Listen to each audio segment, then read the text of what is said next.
All right, is this Baya? I'm coming with another quick review. I'm not going all in like that because it's not really necessary. I said when the time is right that I would do a thorough, even though I have thoroughly showed that this new demonic seducing doctrine of false righteousness and false humility that Malachi in Yaki and Yaki in Malachi has taken up to pull away a lot of people from the truth, has already been prophesied that this would happen in the last days of false doctrines about eating and drinking. And they have pulled up any and every book that has not been prescribed as a book of our forefathers at all, a biblical book, a historical book that has been recognized to push this doctrine that Yahoshua the Messiah, the one that came in the flesh, was what he would call a Nazarene, which is trying to prove that these Nazarenes had different sects, one being the Ebionites, another being the Essenes. And all my life, I've heard about the Essenes, and I have read the books about Yahoshua's missing years and all of this heresy and foolishness, right? That he picked up knowledges from the gurus in Shanghai and stuff like that. I'm making up stuff, right? In the mountains of the Chinky people, right? And the Hinduism, and they mixing up all kind of doctrines. And so if you look at the roots of this veganism, this is an Eastern doctrine that came out of Buddhism and shamanism, y'all. And all of those Eastern doctrines that ain't got nothing to do with what we keep, right? And so he's going to push this. And, you can see that his video is 3 hours. I actually speed it up because this is supposed to be a response to Malachi Maccabee reacts to God Warriors 298 about the Nazarene Essene literature. And one of the things that I find disingenuous is when somebody is running off at the mouth, and somebody might say the same thing about me, but I'm going to deal with what's being said. Running off at the mouth, 3 hours of what this boy is speaking is about nothing, y'all. He proves nothing.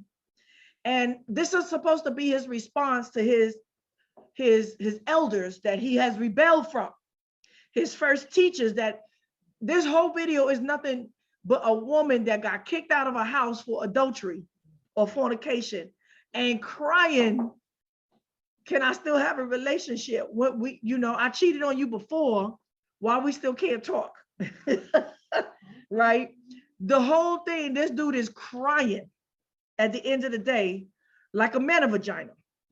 He's crying about why we can't chop it up, why I can't debate with you like we used to debate and still walk together, why I can't have my false doctrine that you disbelieve and walk in dysfunction with you and infiltrate your ministry and talk all smack about you in your ministry. Why I can't do that like we used to do before and still chop it up?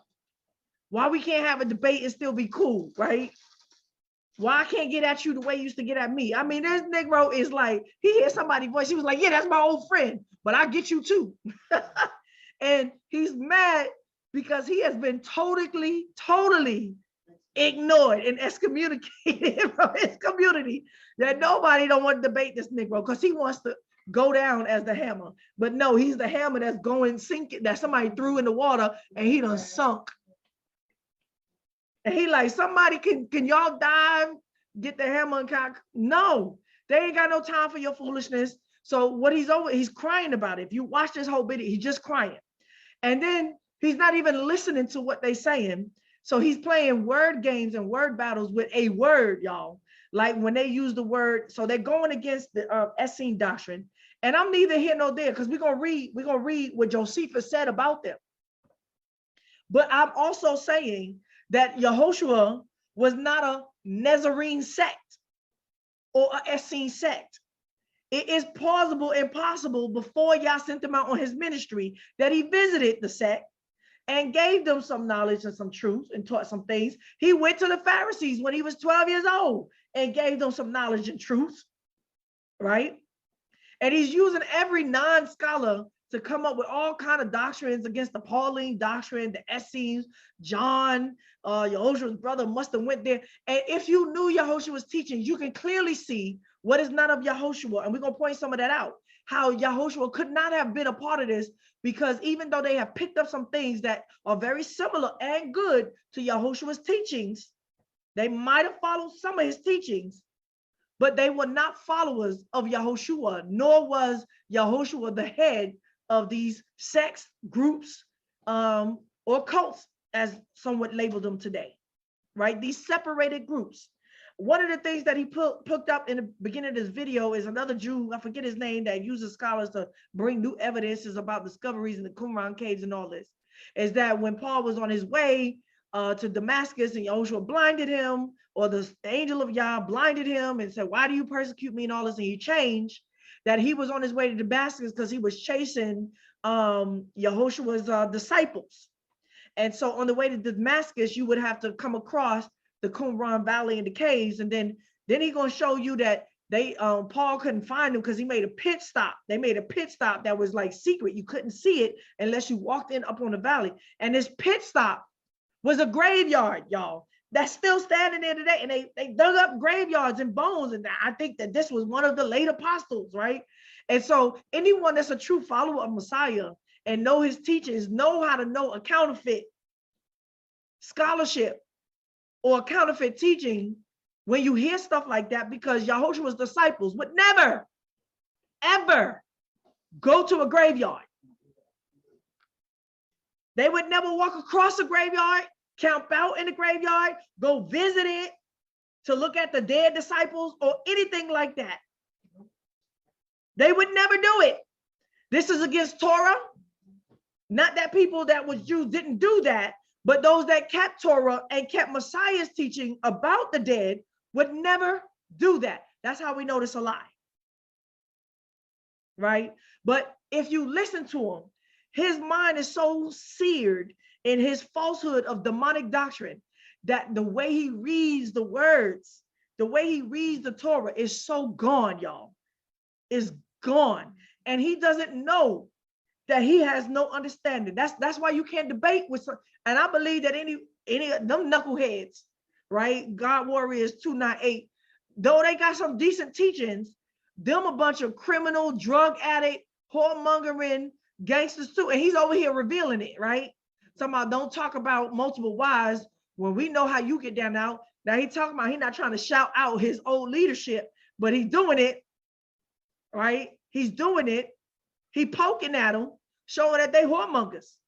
Either or, y'all both going to hell, right? But I'm only dealing with this because I'm going to deal with the straight situation. I don't have to destroy all the doctrine of Essenes. I believe that the Essenes had a lot of the teachings of Yahushua, but I believe that they went too far as well, and that they wasn't balanced in the spirit of Yahushua, the Holy Spirit, right? And I say again that this whole thing about the word Nazarene, Yahoshua of Nazarene is the town that he was from. It is an area. And like anybody else, we'd be like, well, you form gangs and groups and families and tribes from the location that you in. Like, when you from Brooklyn, you're a Brooklyner, you're a Bronxer, but you're a Californian. Talia of Brooklyn, that's what you would say. People know where I've lived. If I lived most of my life in Galilee, they'd be like, Talia, which Talia? Talia of Galilee. How do we know this? Miriam Magdalene, is that her last name? Is that a sect of women that she created? Now we got the Magdalene sect, right? What the hell is the Magdalene sect?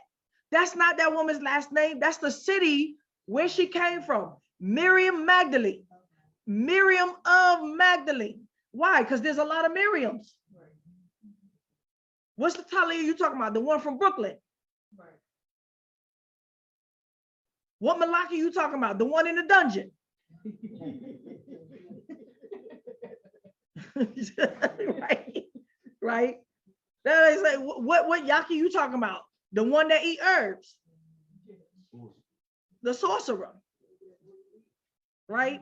So this whole thing about Yahoshua being a Nazarene is a lie of Nazareth, a place. The same thing like Miriam of Magdalene. It is not a sect. It is not her last name. It is not a group that she was born into or created. It is where she's from, her community. Why would they say Yahoshua of Nazareth? Because that name was a common name known among the language of Hebrew people of names. And why would people call their sons Yahoshua? Because it was the name given to Joshua. As we know, Yahoshua ben Nun. But it was changed, and then it was changed to Yahoshua ben Nun. His name was changed as well. So there is no scholar, no legit scholar that teaches Yahoshua was an Essene. These are Johnny-come-lately Europeans that have created false doctrines based upon shamanism, Buddhism, and all kinds of isms and schisms, and made up stories about Yahoshua and trying to pass it off as book or Bible. That's number one.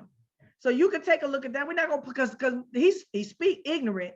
And like I said, anyone that really knows the word of Yah, you couldn't possibly take him serious. It's like, it's no point of going back and forth with him. He's seared.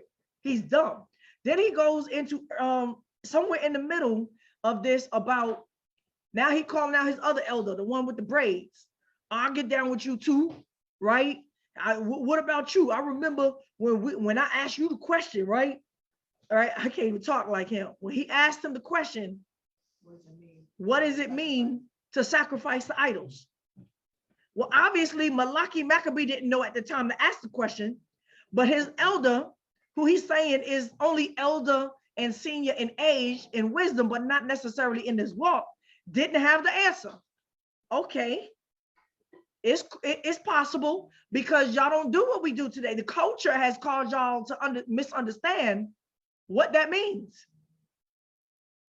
But if you would have asked Prophetess Sibaya, she would have gave you an answer, Malachi, and I can still give you an answer. What does it mean to sacrifice the idols?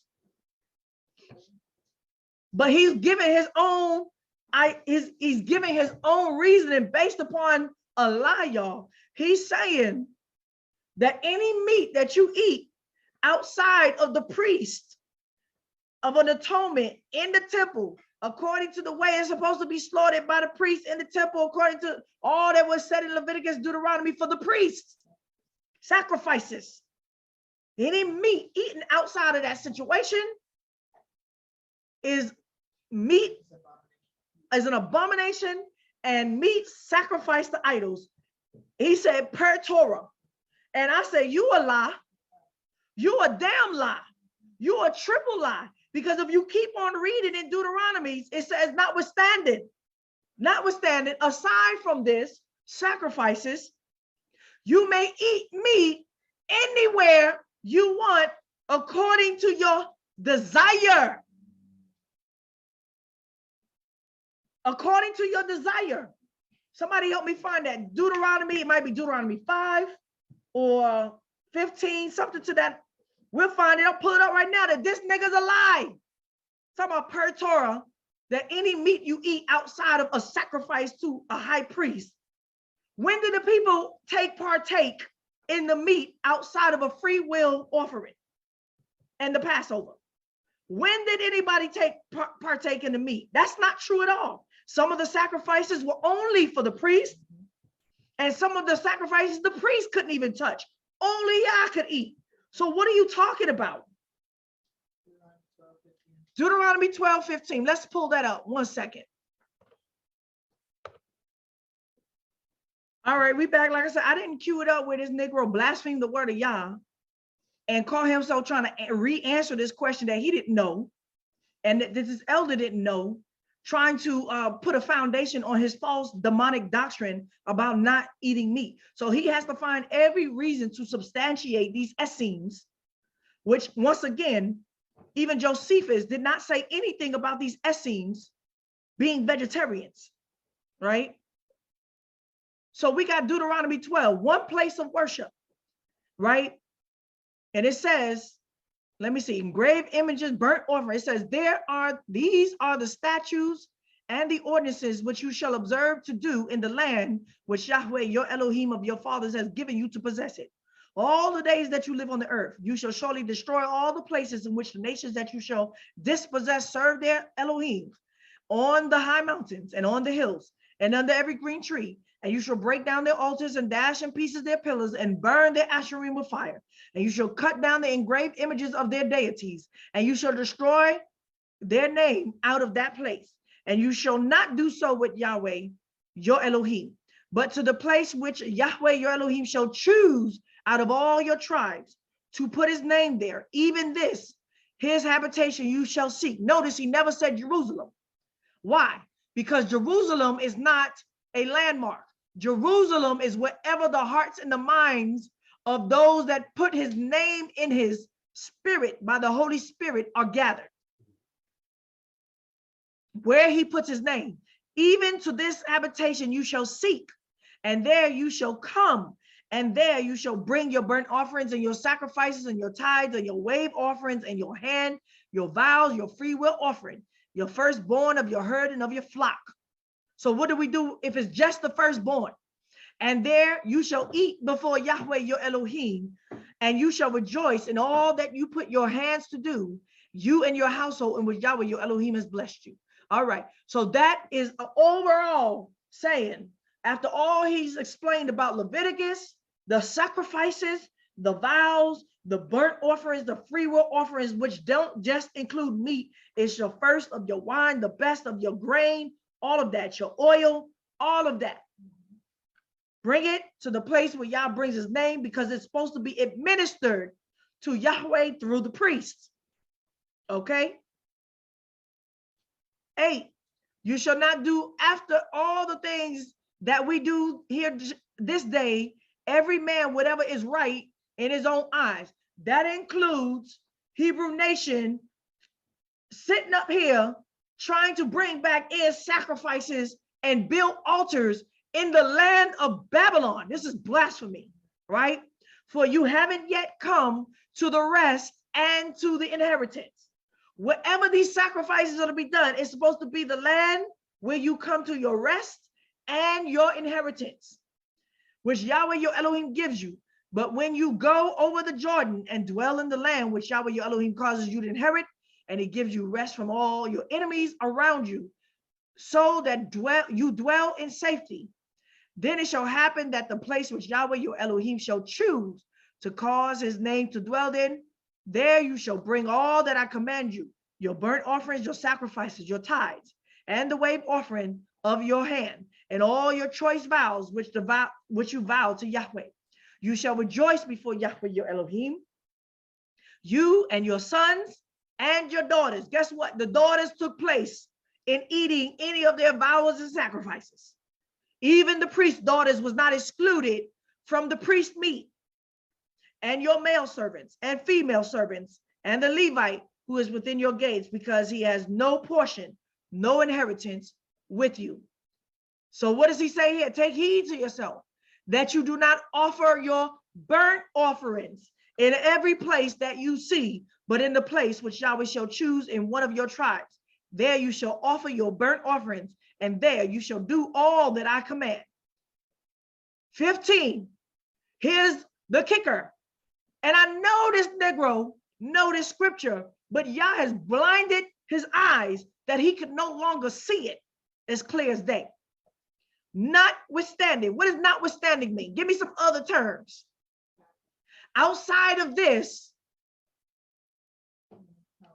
however, not just only this, furthermore, extended, moreover, and again, there's something else. As a matter of fact, let me make it clear though. Can I get some water? Notwithstanding,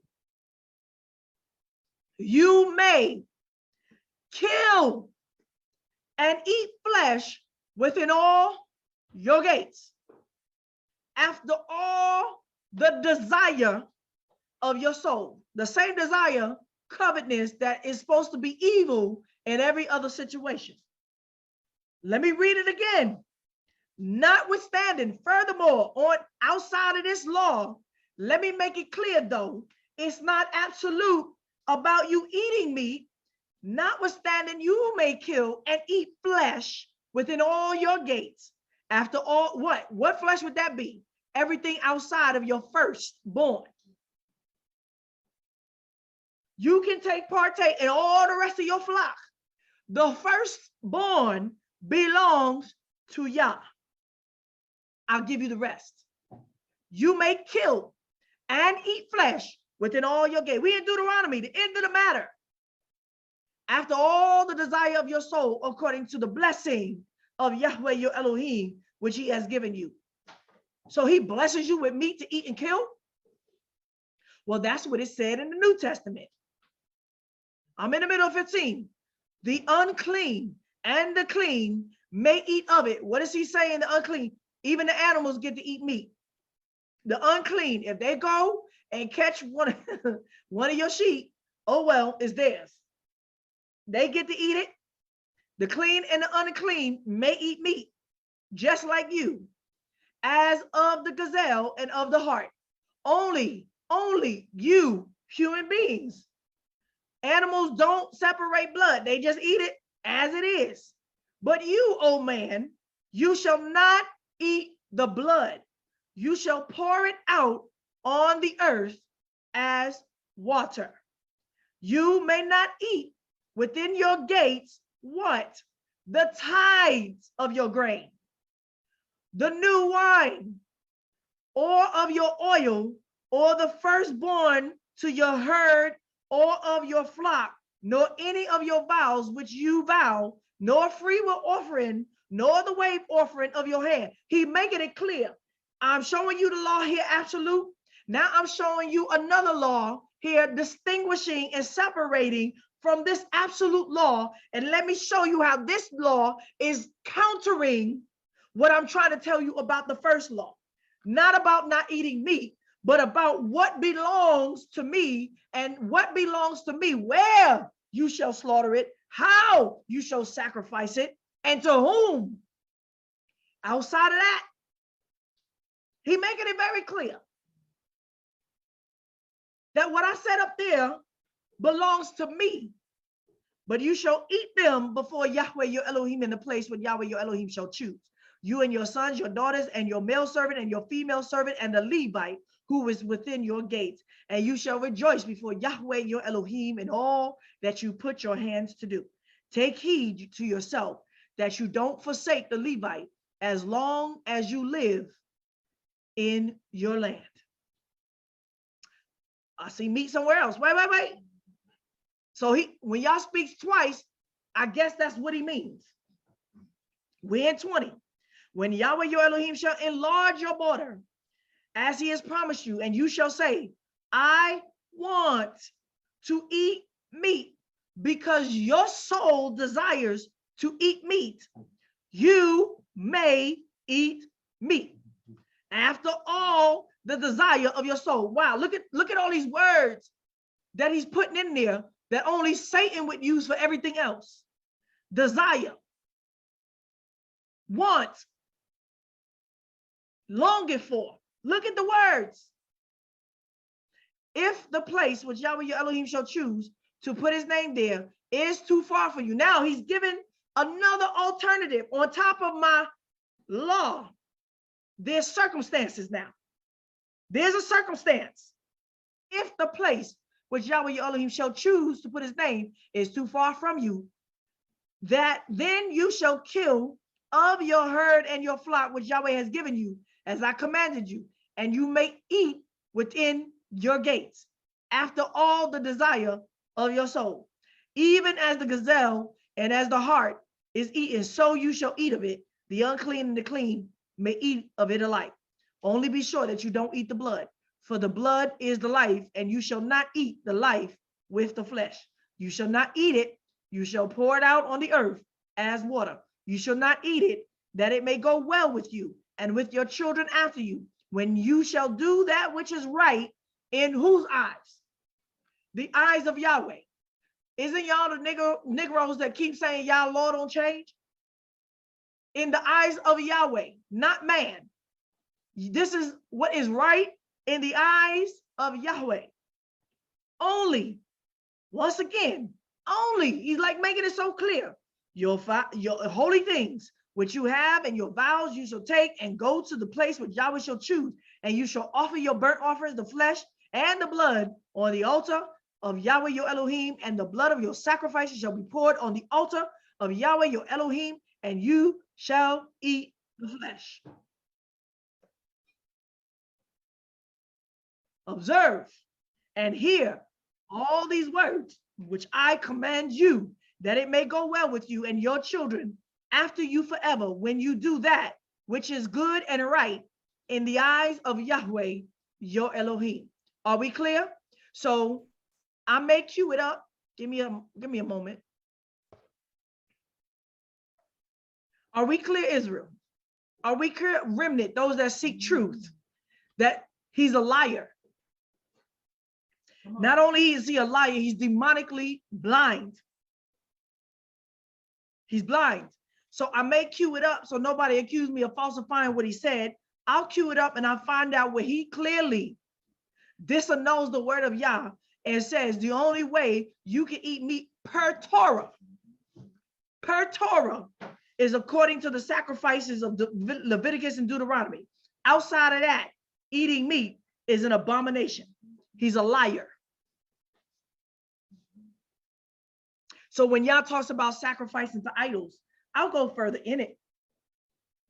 But I'm going to tell you that sacrificing to idols today, or eating things sacrificed to idols, would look like, in plain, going to Thanksgiving. Come on, man.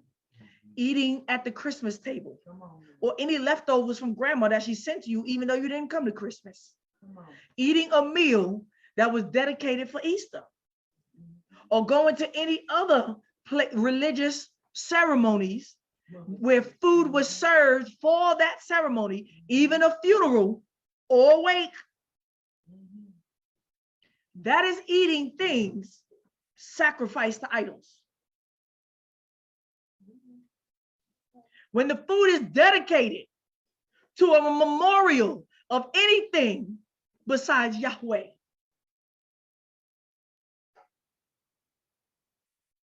Your shamanism friend invites you to come and, how do I say, a lecture on multi-ethnic Buddhists. And you curious and you go, but it's a dinner included. That's food sacrificed to idols. After you done took in the word of all this false doctrine, now you're eating, talking about the false doctrines. That's what it looks like today. Okay? Going to church on Sunday just to get Sunday dinner. Like, you know, you're not a Christian, but you're just going to get that good cooking on Sunday. That's eating meats sacrificed to idols. That's what it would look like to you on plain today. Now, it's much deeper than that on a spiritual level, but that does not disannul eating meat. Because your sacrifices, once again, is not just meat. If you eat bread offered to idols, you're still in idolatry and the food is abomination.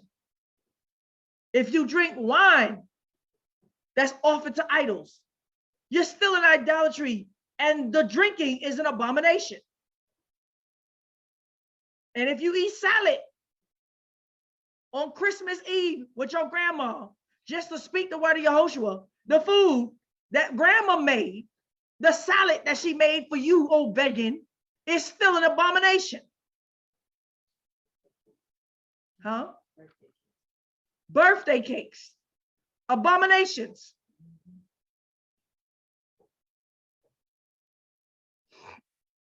So that's the answer to that. I'll do another lesson on that, going deeper about what does it mean to eat things sacrificed to idols. Eat things sacrificed to idols. Unless you in a religious country where you see the priest sacrificing in the name of their deities, that is not on your consciousness. Ain't nobody in America in no big old farms saying no prayers over their meat when they slaughter it.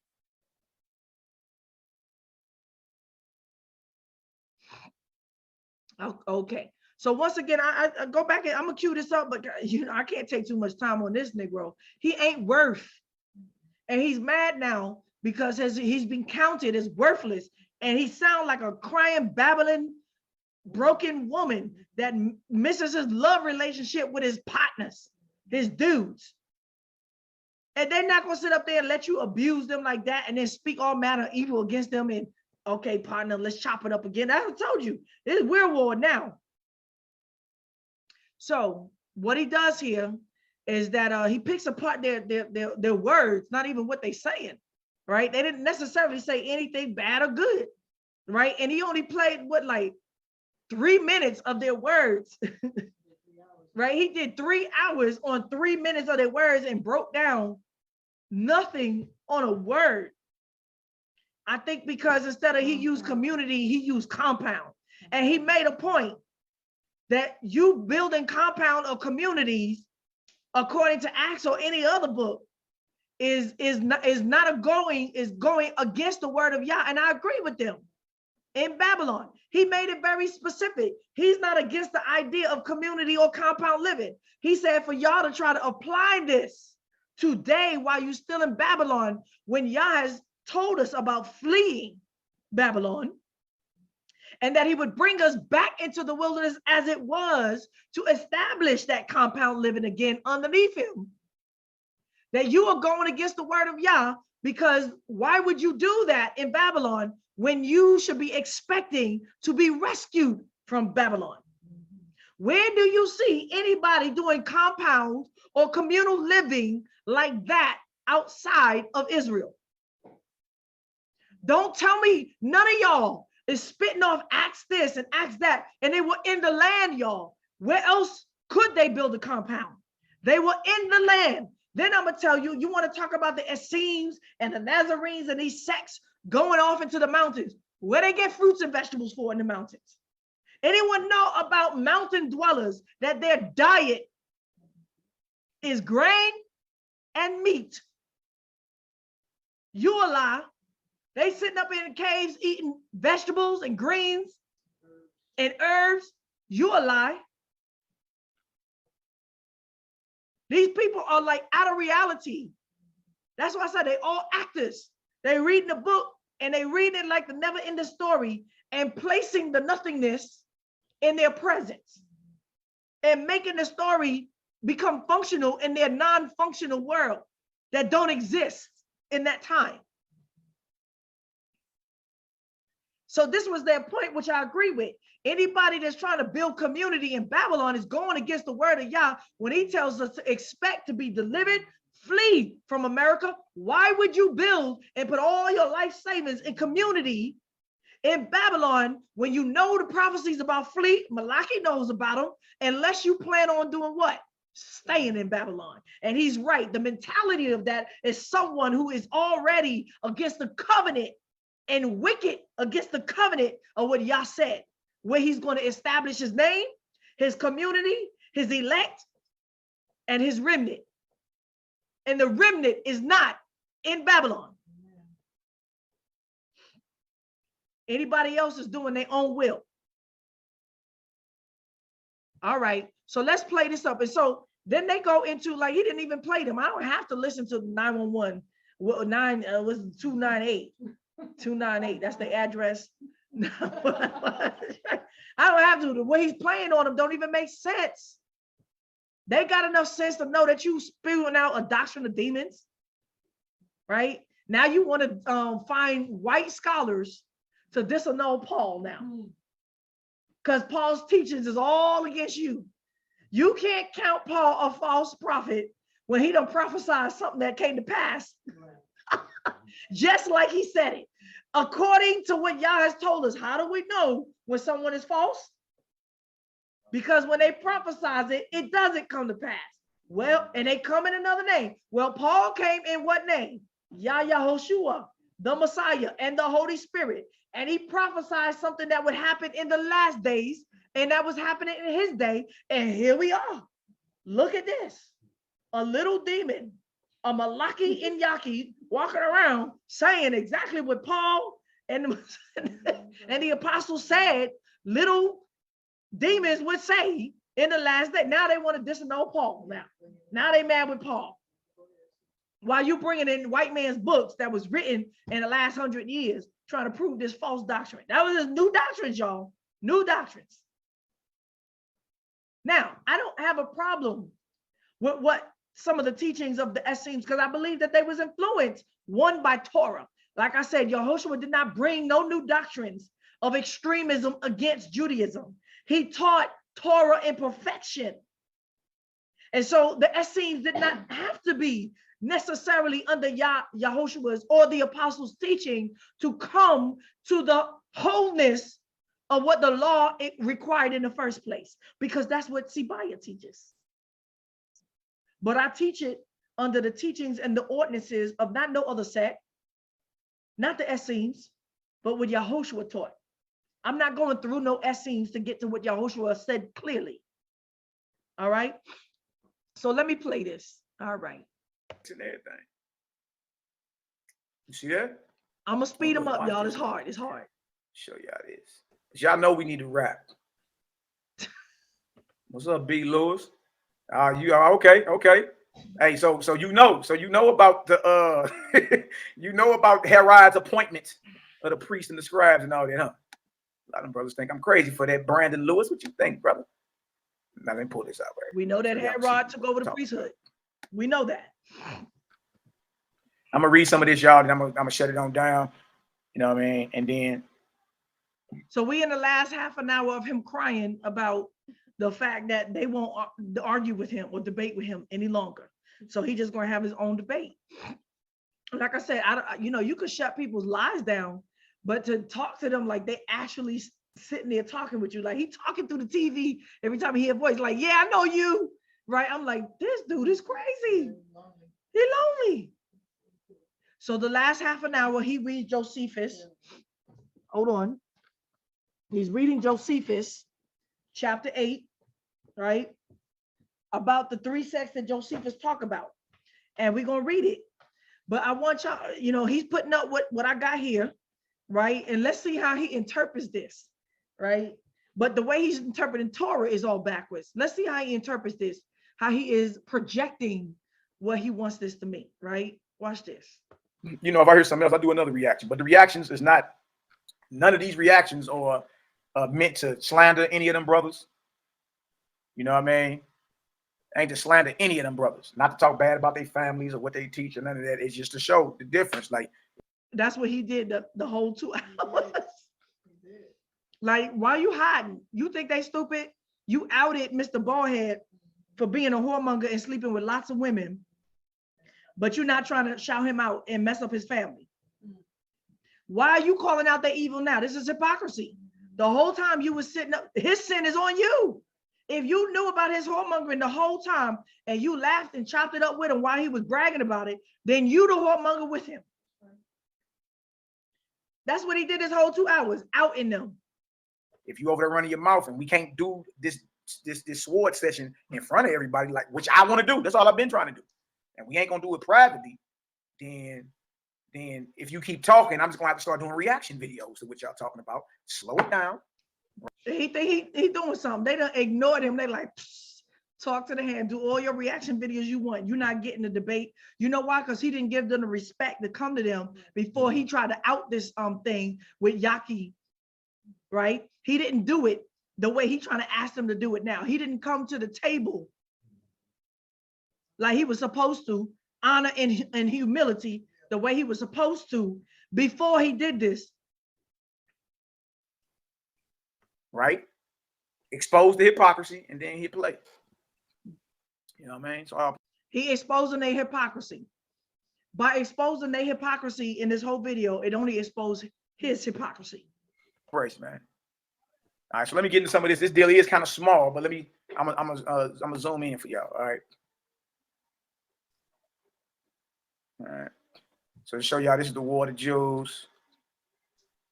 Going back in chapter 8, right here of Josephus. So this is book 2 of the War of the Jews. Y'all need to read this, man.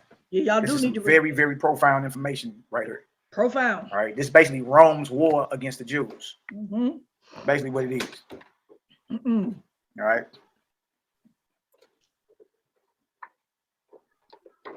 All right, so look at this. So this is where we at. Josephus, War of the Jews, or the History of the Destruction of Jerusalem, book 2, containing an interval of 69 years.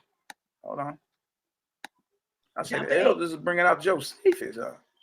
Containing the interval of 69 years from the death of Herod to Vespasian was sent to subdue the Jews by Nero. You really need to read this. It's a lot of revolutionary activity going on with our people. You really need to read this, man. This is a very, very deep read if you know what you. And what he's saying is nothing that what the Maccabees are saying. Revolutionary activity, it sure was, but every single one of them got put down. And Yahoshua was not a part of any of them. Any of it. The history don't make it valid according to the will of Yah. Look at it. All right. So we're about to go in here and talk about the Essenes, right? We're gonna go down to book 2. We in book 2. We're gonna go down to this chapter 8. It's going down to chapter 8. Chapter 8. I'm gonna read some of this and we're gonna get on up out of here. Mm-hmm. All right. We're gonna read all of it. Gate. Right out the gate. All right. I wish I could zoom in more, y'all, but I'm just gonna zoom in as much as I can. I'm just gonna have to scroll. All right. So this is about just chapter 8 is about Orchelius Ethnarchy. That's an Edomite or Herodian, one of the sons of Herod. He's ruling a certain part of the Holy Land. Is reduced into a Roman province. The sedition of Judas of Galilee, the 3 sects. A lot of y'all don't know about Yahudah of Galilee, great revolutionary warrior in the Israelite history, lived during the 1st century. Judah, Yahudah of Galilee. All right, and it goes into the 3 sects. All right, now let's look at this. He called him great, but watch what Josephus, watch what Josephus says about his doctrine that makes him not great, according to what that makes him a rebel against the word of Yahoshua. Let's get into it. All right, for y'all that don't know, this is Josephus. Mm-hmm. All right, this is Josephus, Book of Wars, or the War of the Jews, book 2, chapter 8, section 2. So now he skipped. Right, now look at. See, he called this man great, but he skipped reading what Josephus said about this great rebel of Judah, Galilee. So since he skipped it, I'm going to read it. You see, starting at 2, he didn't want to read what Josephus said because anyone that knows the teachings of Yahoshua could know that he was a rebel. Not great in the eyes of Yahweh. 1. And now Archelaus, part of Judea, was reduced into a province, and Coponius, one of the equestrian order among the Romans, was sent as a procurator, having the power of life and death put into his hands by Caesar. Under his administration, it was that a certain Galilean, whose name was Judas, prevailed with his countrymen to revolt, and said they were cowards if they would endure to pay a tax to the Romans, and would after Elohim's submission to mortal men as their Lord. So he accused them of being in submission to idol lords like Caesar, other gods. He's basically accusing them of, if they pay taxes, they're in idol worship. Whoever this one was, his rebellion was based upon what? Not paying taxes. And he came up with his own law about idol worship based on his own ideology about not paying tribute or taxes to Caesar. So he called everyone an idol worshiper that paid taxes to Caesar. What did Yahoshua teach? He said, pay Caesar what is Caesar. Now, we got this philosophy today. Anybody know what it's called? And nothing new under the sun. What's this philosophy that's running around today that sound like this crazy heretic Judas that's going to start a revolt based upon not wanting to pay? And we read the New Testament that clearly says Yahoshua put these people in power and that you pay tribute to them and their authority. That's their sovereignty. Yahoshua didn't call it idol worship. So why are you coming along and changing and altering the meaning of idol worship? So what is this today? Because we got people roaming around the conscious community, the brew community, the Christian community trying to infiltrate a doctrine like this. What would that be today? Anybody on that side? I know y'all can't get to the computer quick. Anybody can take a guess? Anybody over here? Sovereign citizens. That's right. Separate from the government. Separate from the government. What did they call it? They call this spiritual idolatry to sign your name, birth certificate, social security, pensions, and all of this. The Moorish Society has pushed this, but it didn't start with the Moorish Society. And that has infiltrated the conscious community, the Black community, and the brew community. I had someone on my board that still was trying to not pay what belonged to Caesar and not pay the price for breaking the law. And they think that Yahoshua promoted worshiping him to the T meant not submitting to the authority that Yahoshua put in place for you to pay taxes to. So once again, this man had this strange doctrine that he called a revolt over. Now try to do that today. What's going to happen? I'm going to ask you, it says that he prevailed in his revolt, but where did it end up in the end? All of them end up dead in the end. So the civil rights movement had a moment of revolting, and it seemed like they got some better what? Nothing. Publicity. Better situations. Well, where are we now? And if you try to do that now, revolt over not paying your taxes, what's going to happen to you? Jail time. And you try to do a revolt about not paying your taxes, what's going to happen to Negroes now? Nah, you're going to get killed. A revolt is an uprising, a war. They coming to kill you. Go ahead and try it, Malaki, and see where you end up. Okay. It says tax evasion. That's what it's called. This man had a doctrine of tax evasion, which Yahoshua did not teach. This man was a teacher of a peculiar sect of his own, self-anointed, and was not at all like the rest of those of their leaders. But Malachi called him a great man, a great revolutionary, anti-Messiah. Okay, now going to 2. I'm gonna let her read. Go ahead. I'm gonna let him read. This is how you have a debate without a debate with somebody through the TV. Now I'm gonna let you read, Malachi. And during the first century, this is what Josephus is saying. There are 3 philosophical sects among the Yahudim. How many philosophical sects? 3. Let's see what these 3 is, and if Nazarene is one of them. You see this?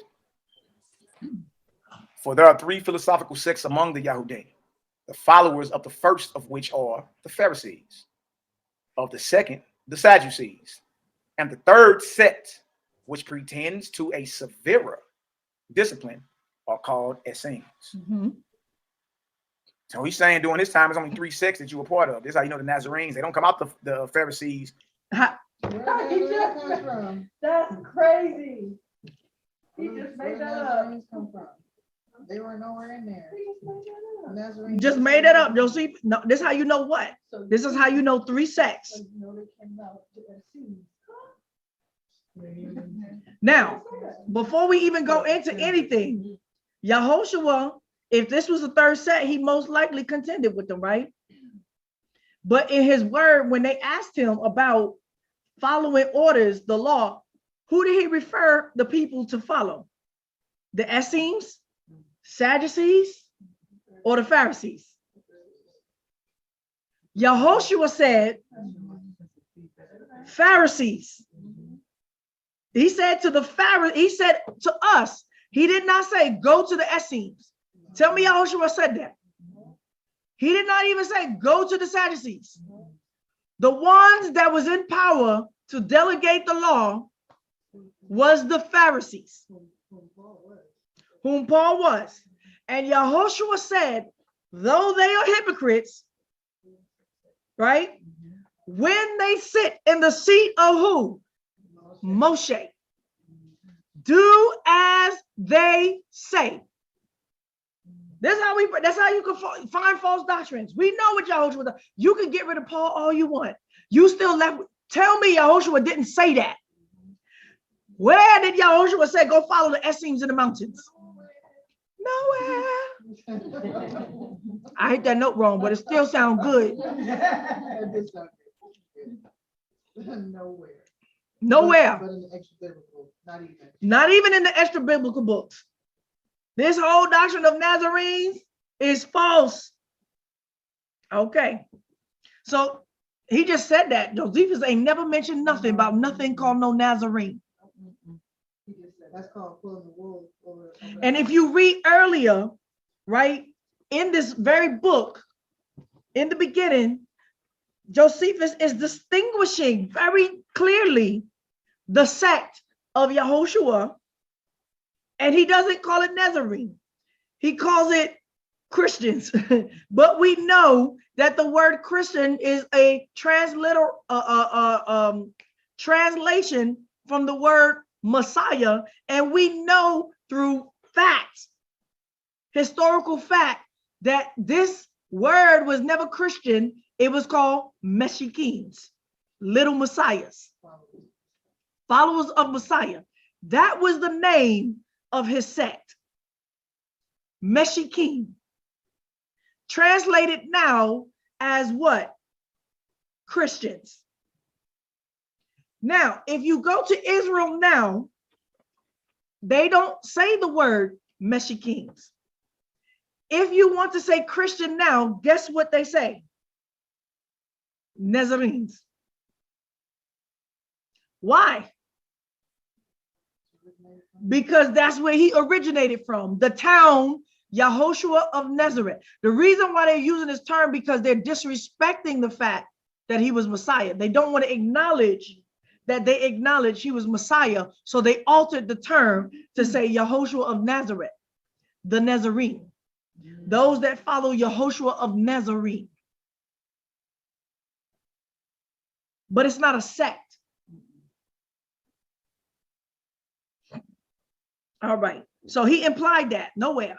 And they don't come out of the Sadducees, so there's only one philosophical sect left that the Nazarenes come out of, and that would be the Essenes. See that? Once again, this is deceptive because he didn't read he's not reading to you the beginning of these chapters where Josephus already distinguishes the sect of Yahoshua. These last, meaning the Essenes, are Israelites or Yahudi by birth. Y'all see this? By birth. See, the Pharisees and the Sadducees, the majority of them were appointed by the Herodians, Herod and them. You got a lot of Herodian high priests during the first century. You got a lot of Herodian judges on the Sanhedrin. Mm-hmm. You got a lot of Herodian Pharisees and all that. Mm-hmm. But the Essenes, according to they all wasn't. We know that Herodians, the Edomites that were grafted in, had took over that position, but Yahoshua did not disannul it. You know why? Because they were grafted in under the Torah. David forced them to convert to Judaism, and they have been keeping the same law, the same book, the same language, the same practices with us for all those hundreds of years. So he didn't disannul it. And once again, everybody that was a Pharisee was not Edom. No, that is not 100% true. And that's why Yahoshua didn't disannul it, because Yahoshua would never say, don't follow truth. According to Josephus, were out of the three philosophical sects, the Essenes were the ones who were Israelites by birth. According to Josephus, if you understand that out of the three sects, Pharisees, Sadducees, and Essenes, the Essenes were the Israelites by birth. If you understand that, give me a 9 up in the chat. Give me a 9 up in the chat. So was the Pharisees. And that's what I'm saying. Yeah. So was some of the Pharisees. It's not, they may have had a conclusive nobody else from any of the other tribes. They may have been very well like that. Easy work, surgical, baby. The Essenes are the Israelites by birth. I mean, we were bloodline Israelites. Bloodline Israelites. Let me show you how he's also deceptive. Does it say Israelites by birth? What is he saying? These last are Jews by birth. What is it saying to you? Is it saying that the Pharisees and the Sadducees are not of Israel? What is this saying to you? It's saying that this group only consisted of Yahudim. Could that be Yahoshua's sect? No. Because the 12 apostles wasn't all Jews. See? Now this is Josephus speaking, right? He's not saying Jews as in Judea, because Judeans is not Pharisees, Sadducees, Essenes, Christian, all of that is Judea, right? Judea. And so now they were called the nation of Judah, not the tribe of Judah. But these last are Jews by birth, is distinguishing that they are of the tribe of Judah, not the other 11. These are not Levites. They're not Levitical. They're not Benjamin. They're not Simon, Simeon, Issachar, Reuben. That's what it's saying. So off bat, it doesn't mean it off bat. This could not be the sect of Yahoshua, because the 12 apostles were not what? Just Jews. They came from different tribes. Okay. Pharisees and Sadducees were not. But they were Israel. If we got, there's a lot of reading to do, but I can give y'all the spot where. That's why I gotta say you gotta be real careful. Look at what he's saying. He's just gonna put Israelite. He read it and he replaced it with Israelite. And it plants something in your mind, not even to believe what he's saying, and it's a lie. This is how somebody can lie right in front of your face and don't even know what you're hearing is a lie. The same thing with Nazarene. Must be Nazarene. Herod and them are appointing right into Josephus, where they appointing, you feel me, high priest and judges for the Supreme Court and all type of stuff. You know what I mean? But once again, Yahoshua told us to follow what they teach according to Moses. They were in the seat of that authority, not Essenes or even Sadducees. Sadducees were scribes. That's right, Jack. Jack say so. It's the same thing today. Roman Catholics appoint TDJ, Geno Jennings, Jamal Bryan, them. Yeah. These last, or these Essenes, or Yahudim by birth, and seem to have a greater affection for one another. Look at that. Than the other sects have. So he's saying that brotherly love is real with them. Like, nah, they really believe that. They really believe that. You see that? Wow, now watch this. No different than Jamaicans catering to Jamaicans, even in the Brew Society, right? Right? The Mexicans catering to the Mexicans, right? They really can't. Right? Now they done separated themselves by a tribe. But I'm not disannulling the Essenes. Like I said, I believe that their practices was influenced by the purity of the law and some of Yahoshua's teachings. But I'm saying again that Yahoshua was not the leader or a part of that sect. Watch this. It says right here, these Essenes reject pleasures as an evil, but esteem continence and the conquest over passions to be virtue. You did. So there was a lot of fleshly neglect dealing with the Essene brothers and them. But that shouldn't be that hard to understand. I mean, they would be up under a severe discipline, wouldn't they? They live in a desert community. What severe discipline? Let's see what. Yeah. They're not chewing on animals. They're not. Wait a minute. Not chewing on animals. What, you see how he just implied that in there? It actually tells you what the virtue they talking about. It ain't got nothing to do with diet. Living in the desert where they not chewing on animals. So what they eating?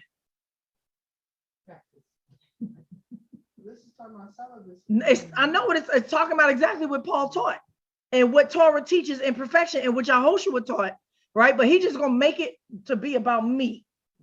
Wait a minute. Says these Essenes reject pleasures as an evil, but esteem continence. Right? What is continence, y'all? Am I saying this right? Continent. I know this word because we do continentals. Right? So it means keeping yourself, right? Holding, controlling yourself. In the next verse is telling you what they are what evil pleasures they are rejecting. Right? It says, these Essenes reject pleasures as an evil, but esteem continence, keeping themselves, and the conquest over passions, right? To be a virtue. What passion could he be talking about? They neglect wedlock. It's telling you.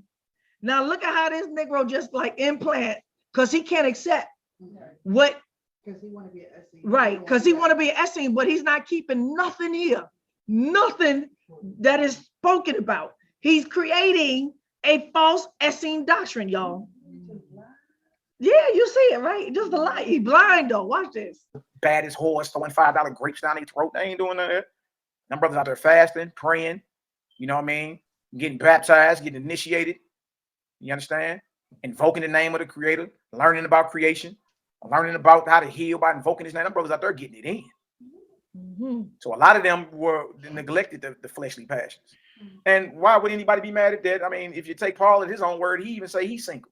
He ain't out here. So he does know what they mean. So why did he imply something else?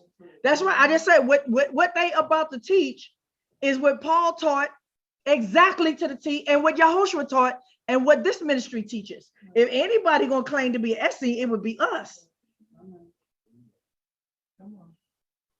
This is what I teach about marriage, sex, and divorce, that they call me a Jezebel over. Right? Watch this. Having him no pleasure. Right, but so the pleasure that Paul kept himself from was not meat, y'all. It was wedlock. It was called sex. And to be somebody who still desires sex, or a wife, as Paul said, this is the care of the world, means that your eye is open to what? The beauty of a woman. Attraction.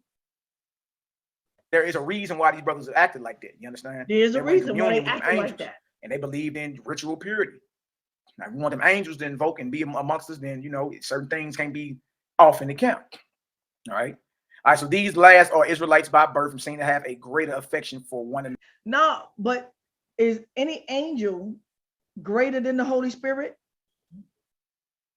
So he said these dudes was talking to angels. He didn't even say the Holy Spirit. So when you talk to angels, you got to be totally pure. But when Yahushua was present, came down on the mountain, he required that too. You can't be unclean coming to Shabbat. You can't have sexual relationships with your wife coming to Shabbat. You can't serve in the temple of Yah. No priest can have sexual intercourse with his wife while he was on his priestly duties. What you talking about? Other than the other sex. These Essenes reject pleasures as an evil, but esteem continence and the conquest over passions to be virtue, meaning you can conquer your passion to steal, to lust, to murder, to bear false witness. Now look at this. They neglect wedlock. We got some of that in the biblical narrative, don't I wish he would stop. I wish he would stop adding on to it. It tells you exactly what made them distinguished in their severe set asideness, their virtue. Daniel and them, right? We got Paul and them. We got a few people that was, that Yahoshua on them, right? Right? He taught all around Yahoshua. He didn't want to say Yahoshua. that they're calling waiting to produce children and have a whole bunch of sex and all that. They had a higher calling on them. So some of these things were like that as well. But see, the Nazarenes being a different branch or a separate branch of the Essenes, they were more family. Y'all. They were just making because he can't be a Essene by no means. He don't want to promote this with Yahoshua. They keep saying Paul. Stop blaming Paul. Right. Yahoshua taught this. Isaiah taught this. Daniel did it. Yahoshua was it. And guess what? The 12 apostles practiced that after they left their wives. They practiced it. Stop lying on the word and the word that you're reading. You're lying, y'all. There's no Nazarene sect. Oh, that was off married. That was off marrying, offshoot of this, right? Offshoot of Essenes that was outside of. That's in a lot of the history that we got. We'll pull it out one day. They were more family men because how can the movement? Yeah, he gonna pull something out part of the history that they got that some white man wrote 100 years ago. Go on if ain't no children being produced. So the Essenes will be. So now he tried to say, how do you go? Wait a minute. Let's listen to this dumb logic right here. Of the Essenes, they were more family men. And that's in a lot of the history that we got. We'll pull it out one day. They were more family men because how can the movement go on if ain't no children being produced? Mm-hmm. Meanwhile, the next sentence. Wait a minute. I can't. So how could a movement go on? No, he said a movement. Go on without children being produced. I guess you don't. How can you be a Torah teacher and don't understand being born again and coming out the womb? Now tell me how Yahoshua's movement grew to thousands. They had babies in 3 years. They had 5,000 babies in 3 years. Or as he spread the word of his seed into the hearts and the minds and the bellies of men, that they produced children to Yahoshua that joined the group. That's how a group grows, not by making babies. Shallow, fleshly mindset. Look, I mean, this is stupid. He's stuck on earthly things. How does Sibaya ain't got no children? How I got did I birth? Did I birth in 3? How many husbands do I got to birth? Right? All from one man. Yeah, they be asking me how many children. I be like, this all my children. He be like, stop lying. From one man? From one man. Yup. Right? That's right. And when you grow up and get married to Yahushua, you will produce children for him too. And that's how a movement continues on. By spreading the word, not having children. Stupidest thing I ever heard. That's right. And then if you're going to say that, how long we've been bruised, right? For over 50 years. Look at where the children of those first awakening, where they at? They just as wicked. Y'all already said if you have 10, you be lucky that one make it. One be righteous. Shoot. I already know his children are a bunch of not the mama ghetto syrup serpent cursing kids, right? Baby's kids. Stop it. Don't nobody want your kids in a sect, right? But once again, this is people speaking stuff and don't even read the whole matter. There's no sect that didn't believe in marriage altogether. Yahoshua didn't teach no marriage altogether. Paul didn't even teach that altogether. He did teach that if you secure yourself, even as a virgin, there's no need. There's no need. He over here talking with angels, but Paul said, this is about coming close to serving Yahweh. This what he talking about is idol worship. So the Essenes will be more like the Buddhist monks in the monastery, humming and meditating. The Nazarenes was more humming and meditating. You see what I'm saying? This is a bunch of doctrine, bunch of books. This is Yaki inside of him right now speaking. Yep. the family men who were out, tilling the ground and planting The crops. family man was out tilling the ground. What sect of Nazarenes in the desert was tilling the ground? I can't. He's just trying to add this vegetarianism. Like, first of all, these Negroes need to come visit the land before they talk because they sound stupid, y'all. They sound stupid. Crops, and they were more hands-on and having children. And having children. You know what I mean? So it's just different ranks and classification. All their scenes didn't believe the same thing. All of them went on. That's not what Josephus said, and that's not what any true historian ever said about them. That's a lie. On the same level and rank. Some of them were just high level vibration. You know what I mean? They neglect wedlock, but choose out other person's children while they are. Right? High level vibration. This is some dumb spiritual kooky talk. High level vibration. Okay. Okay. So now, once again, what he's teaching is what Paul teaching. What they're teaching is what Yahoshua taught. And what they teaching is trying to walk out Torah to its perfection. Watch. All their scenes didn't believe the same thing. All of them went on the same level and That's rank. a lie. Some of them were just high level vibration. Mhm. You know what I mean? They neglect wedlock, but choose out other person's children Okay. while they are pliable. What is that called? It's called adoption. It's called adoption. And if I could do it, I'd do the same. Because some of y'all children going to hell, not because y'all wicked, like poor children for y'all birthing them, right? It's because of y'all they going to hell.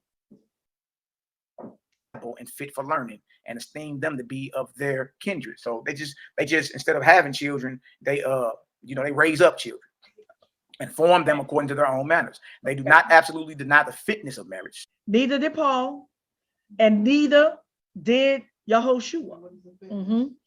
See, there it is. They don't absolutely deny that. It's just that they thing wasn't just getting married and having a whole bunch of children. They were more into spending time meditating and, you understand, tapping into the spirit. That's just what it is.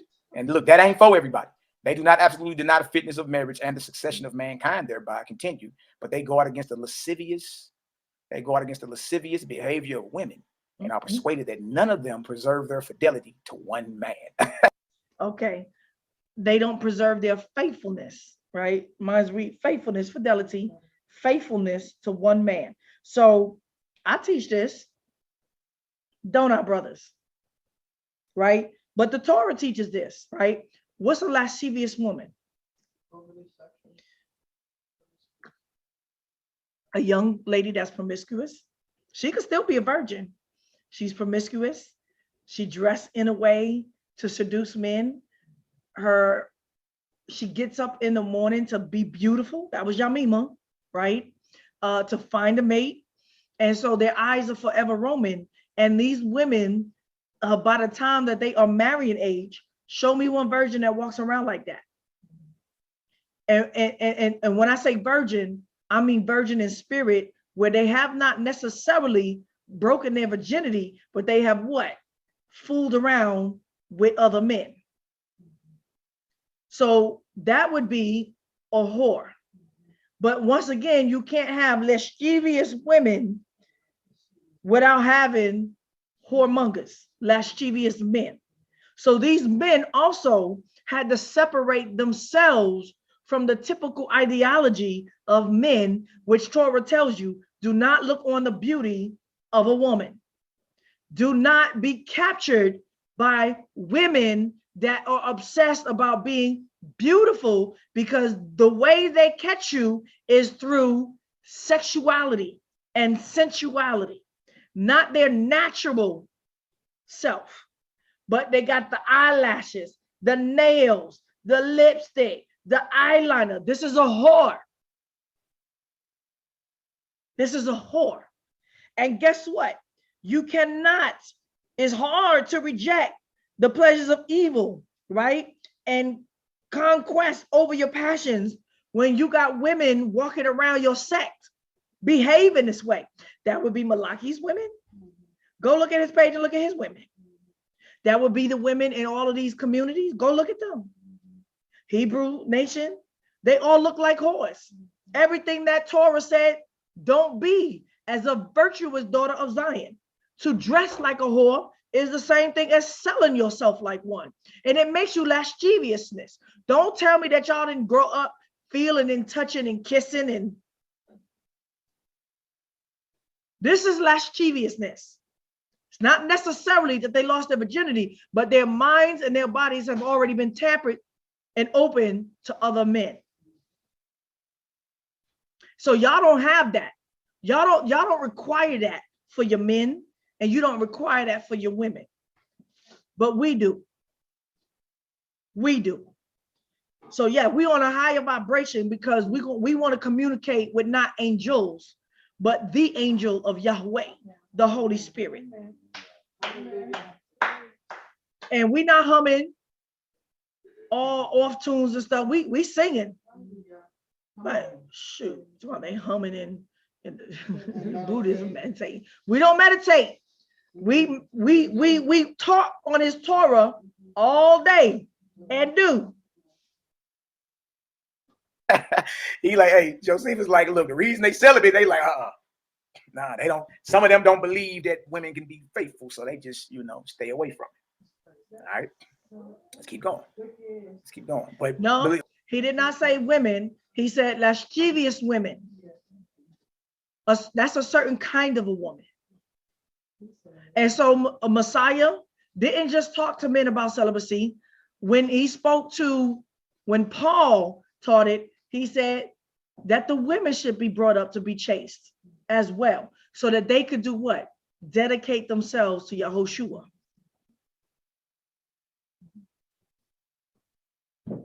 Right?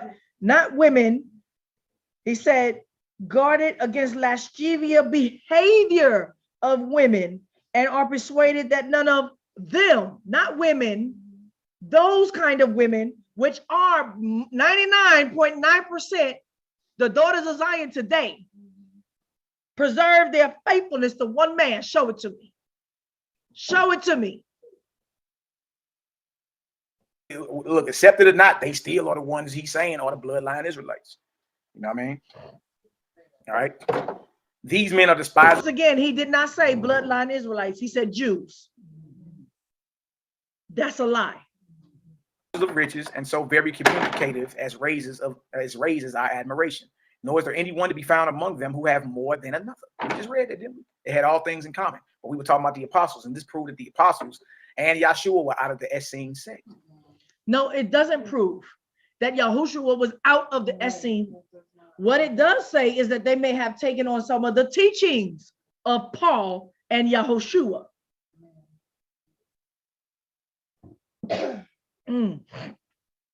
But y'all are not despisers of riches.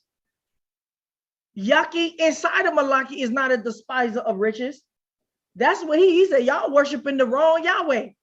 That's what he said. Y'all worshiping the wrong Yahweh because y'all still poor. Look at me. I'm rich now. I got money. That's what that nigga said. Talking about they the Essenes. This is lining up with Acts the 2nd chapter and Acts the 4th chapter. It ain't compound living. We don't read compound living anywhere. Anywhere. You dig? And the Isaiah that OG Bill went to was rebuking the leaders of Jerusalem, not the Essenes, bro. You got to do better than that. A lot better. All right. Right there. It says right here, nor is there anyone to be found among them who have more than another, for it is a law among them that those who come to them must let what they have be common to the whole order. Here it is right here. I'm in agreement with that. Y'all see this? That's right. I'm in agreement with that, but the Holy Spirit got to do that. If you make it, if you force it, it ain't by the Spirit. But I agree with that. I'm in agreement with that, but I can tell you that Pastor Dowell and none of these people that are doing community in Babylon are doing this. I can promise you that. They have to get rid of covetousness first. So what we read in Josephus about the Essenes is what we read in Acts about the apostles and the early Yahshua movement. This is how you connect the Yahshua movement with the apostles' doctrine and what they were teaching to the Essenes. You read the Bible and then you go link it with history dealing with Josephus. So if you understand that the sect of the Nazarenes is just simply Once again, where do we see anything about the sect of the Nazarenes? Nowhere. Not in the book at all. Nowhere over the rainbow. Nowhere. Nowhere. Another branch of the Essenes, because what we read in Acts about how they lived together and got down is what we're reading Josephus about what the Essenes were doing in the first century. If you understand that, give me a Yahoo up in the chat. What is this? Oh, no, you gotta get up out of here, player. Get out of here, player. Give me a Yahoo up in the chat. What Josephus is describing about the Essenes, y'all. You dig? Okay, I'm gonna prove to you. Keep reading. We're gonna see that this ain't Yahoshua's teachings. Some of what they took, Yahoshua made a talk, but Yahoshua didn't come out of this. Watch. Keep reading. Is what we read in Acts the 2nd chapter and Acts the 4th chapter about the apostles in the early Yahshua movement. This is to prove they were Essenes or Nazarenes. No, it doesn't. There it is right there, man. It ain't even hard. It ain't even hard, man. A lot of It ain't you right gotta let there. pride go. That's all. All right. It's not right there. All right. Those who come to them must let what they have be common to the whole order.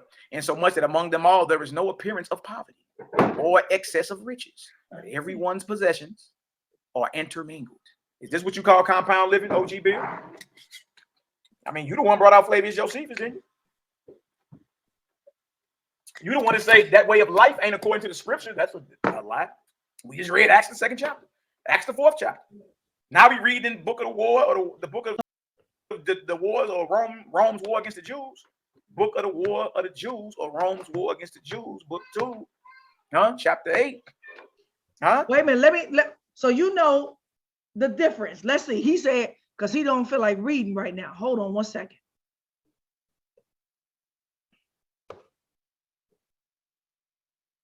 All right, let's stop talking, because that's what happens. Y'all can say, oh, she's talking to. No, let's read. All right. So Josephus, these group, which I don't knock what they do, and I believe they were trying to apply this principle.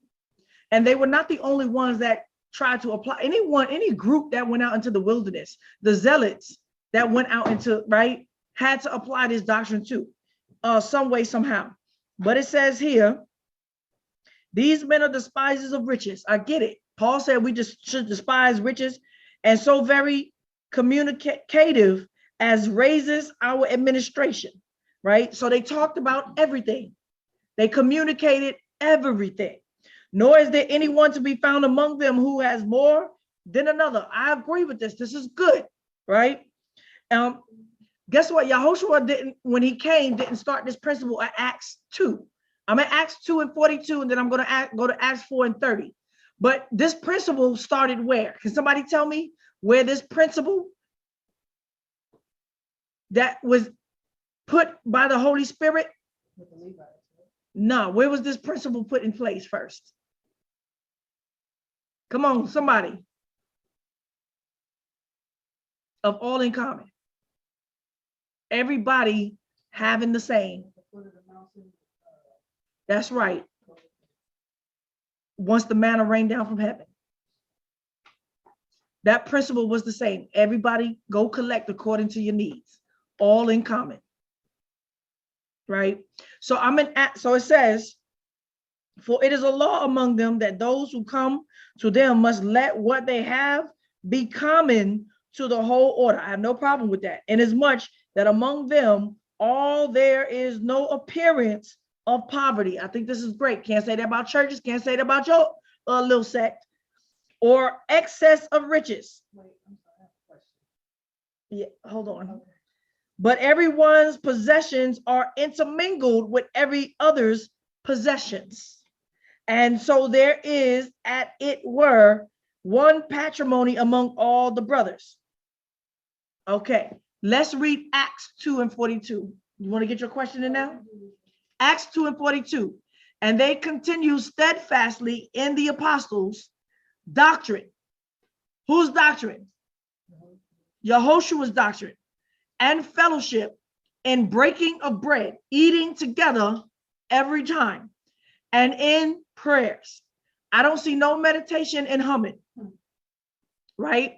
And fear came upon every soul, and many wonders and signs were done by the apostles. And all that believed were together and had all things in common, and sold their possessions and goods. and parted them to all men, and every man had need. What are we talking about? The money. If they sold it, then they got money in return, and now parted, dealt out. They were putting what in place? The Levitical priesthood of tithes and offerings and help and alms and grace and mercy and sadaqah back in place. They were no longer a part of that or administration in Jerusalem. So now they had to recreate it and sold their possessions and goods. And they got money in return and parted them to all men as every man had need. They continuing daily with one accord in the temple. Who said? They all lived together. And break. So if they was continuing in the temple, what temple are we talking about? Where were they? What temple? Jerusalem, the same one that's still there. So if anybody knows Jerusalem, there was no land to be had if they was in Jerusalem, y'all. They did not build community. They still lived in apartment houses in Jerusalem. It's a city. It says they continued daily with one accord in the temple, meaning they came together inside the temple to break bread in Yahushua continuously and breaking bread from house to house. That means everybody had their own house. They may have had rent, maybe they didn't, but they didn't sell their houses. From house to house did eat their meat with gladness and singleness of heart. No, they don't really say meat. It don't really mean meat. Okay, food, whatever you. Praising Yahweh and having favor with all the people. That means that they were not separate. They were still in the midst of the people. And Yahweh added to the kahal, to the assembly, daily, as many as could pop out gremlins in a day. Daily. Added to their group. What did he call it? Their no. He said, What did he use? Their set. No, he didn't use set. And added to their whatever he called it daily by not having children, but by the Holy Spirit being born again as such as should be saved. Now let's go back to Acts 4. That's going to help seal it up. And it says like this, Acts 4:32, and the multitude of them that believed were of one heart and one soul. Neither said any of them that aught of the things which he possessed was his own. That's good, right? That's this. But they, what just happened? Okay. But they had all things in common, and with great power gave the apostles witness of the resurrection of Yahoshua the Messiah, and great grace was upon them all. Neither was there any among them that lacked. For as many as were possessors of land or houses sold them and bought the price of the things that were sold and laid them down at the apostles' feet. And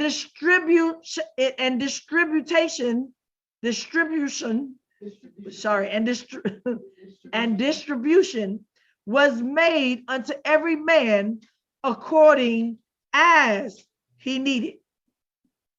Now, this does not disannul this, but once again, they sold their land, even their houses, right? So they all had houses. Are they going to just sell all their houses now? Or are they talking about their exterior houses outside of Jerusalem? Yes. All right.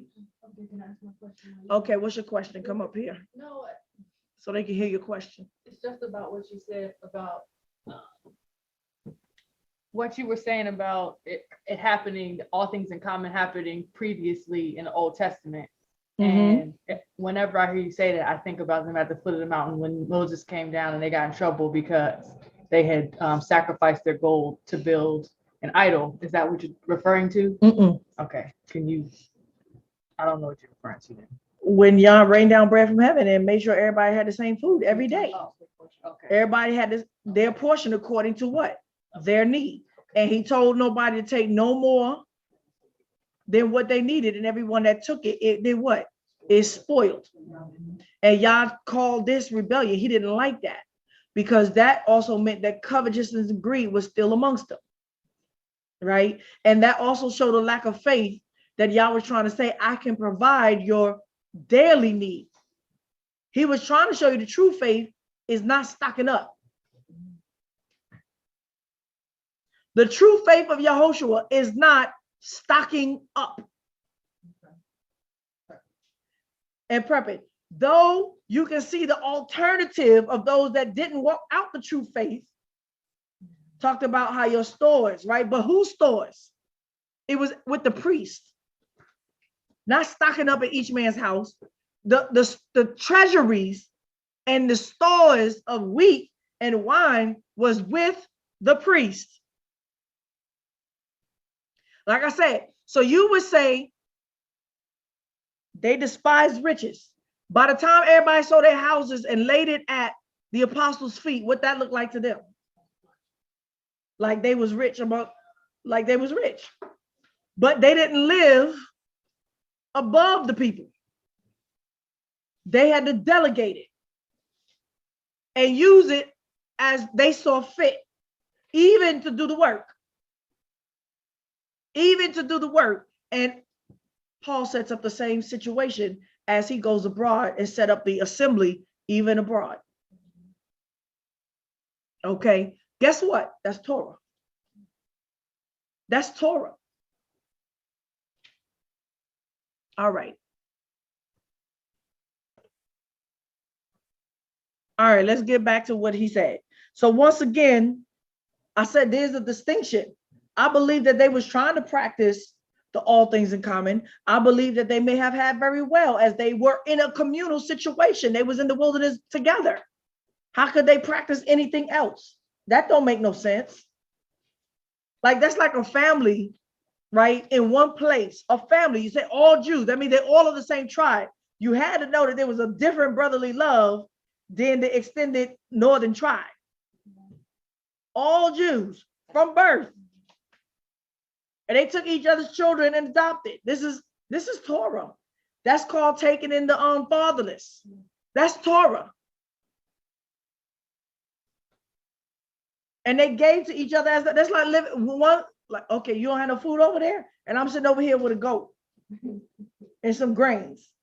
And you over there right there, a couple of feet from me in a cave, hungry. That don't make no sense. Of course they did this. It's only righteous to do this. This doesn't mean, once again, that they are some sect called the Nazarene that Yahoshua was, that ain't no proof in historical evidence that they was. All right. War of the Jews, or Rome's war against the Jews, book 2, chapter 8. And we get on down to section 2 and look what we read. What we read in Acts. This ain't compound living, this is community living. They were mobilizing in communities even though they were under the boot and heel of their Roman oppressor. They were mobilizing into communities even though they were under the boot heel of their Greek oppressors. Even when we was in Babylon, we lived in our own communities. Even when we was in Egypt, we lived in our own communities. Even when we was in the wilderness, we was in our own communities. So what you talking about compound living? It's semantics. It's semantics. We were not in communities. We were called neighborhoods, and everybody was still to themselves. Stop playing. Stop playing. You just stupid. That's like saying we in communities in Babylon. Really? Right. Get out of here. The next neighbor don't take care of the next neighbor. Get out of here. Your whole presentation is false. The whole narrative is false. And you better than this. Those who come to them must let what they have be common to the whole order.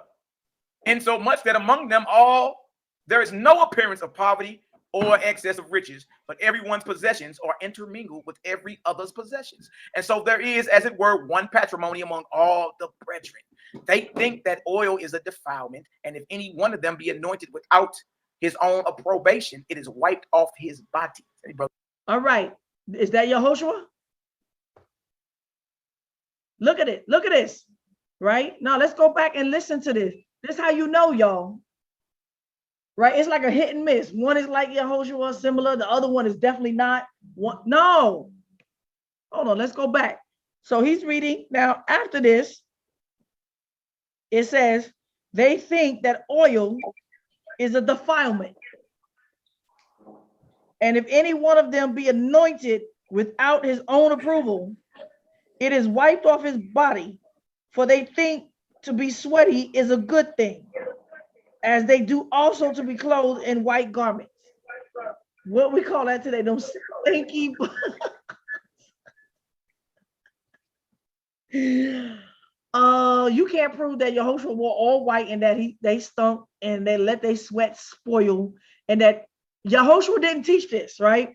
You know why? Because Yahushua said, don't be as the hypocrites do when you fast. He said, wash your face and put some oil on. Clean yourself and put some oil on. Now he teaching be stinky. Really? This Yahushua. Matrimony among all the brethren.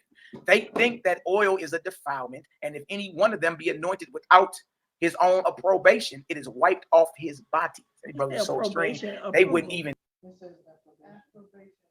on approbation. Okay. Approval. Mine says approval. Okay. They wouldn't even use oil. They wipe their body down with sweat.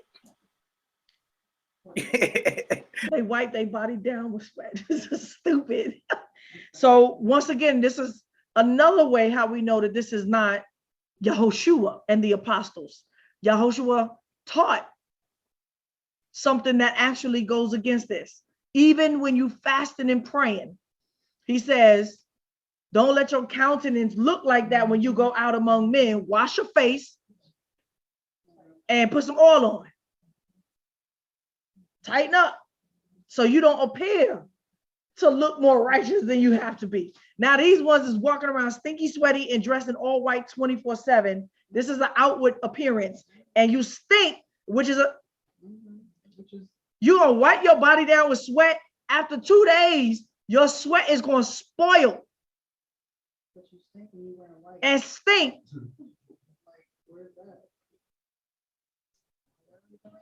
Don't make no sense. This is not Yahushua's teachings. I mean, hey, some brothers are extreme. You dig? No. And look, you had to be in love. Don't say, hey, some brothers are extreme. This is not Yahushua. Put the sweat out there in the desert. You had to embrace that. Now look at this. It is wiped off his body, for they think to be sweaty is a good thing. Yeah, working men. What's wrong with that? Ain't nothing wrong with getting out there working. I know OG Bill would never say that. Wait. I thought he said these men don't work. They just hum and meditate all day. And taking mikvahs. He said that earlier, right? Taking baptisms and humming. And so wait a minute. I thought this was the extreme sect that don't work. You know, man. That's what I'm saying. He dumb. You know, man, you'll never say that. And you OG Crip nigga. You my straight elder, bro. You know what I mean? And Elisha, you know I rock with you, bro.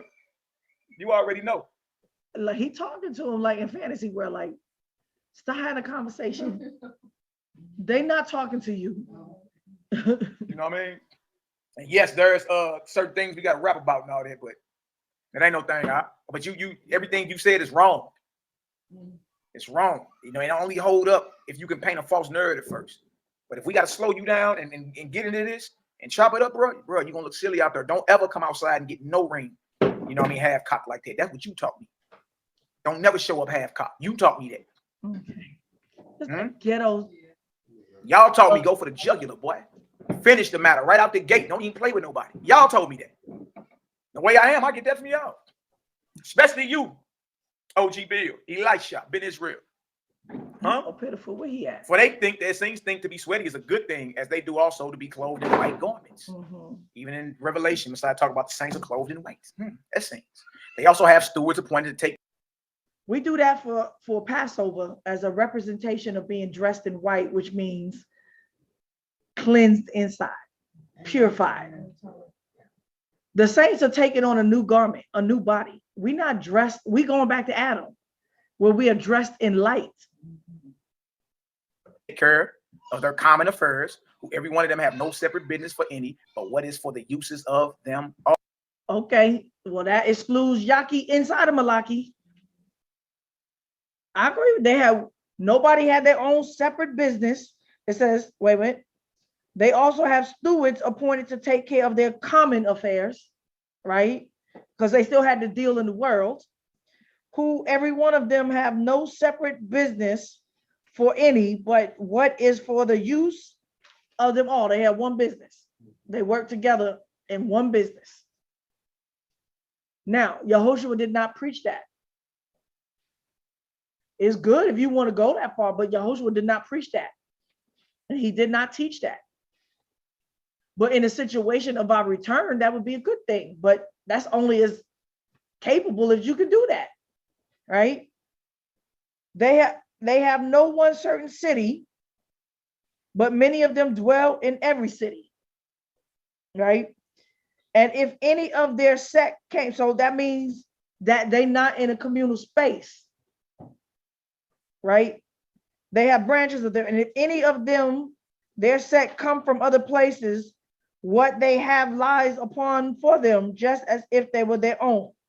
And they go into such as they never knew before, as if they had been ever so long acquainted with them. That means, Jews do that today, actually. Jews actually work like that. They don't even have to know each other. Let them find out about each other, have something in common, and you're going to see a Jewish person living in Manhattan with a penthouse apartment that's a friend of mine or a friend of a friend, and all they got to do is put in the word, this is my friend, she coming, and that's their vacation home. They're like, sure, I'll give them the keys. The keys, da-da-da, here's the code. That's how they do now. That's how they do now. That's great. But you can see that they were not in one place. Oh, you know what I mean? And then we can get deep into that as you keep going. You dig? I'm gonna stop it right there though. Okay, he's gonna stop it right there.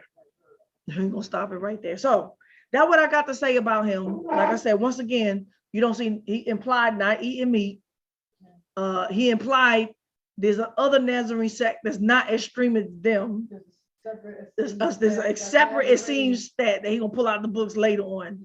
Right? I thought he'd have read everything already. Separate from these Essenes, different, but yet this is their law though.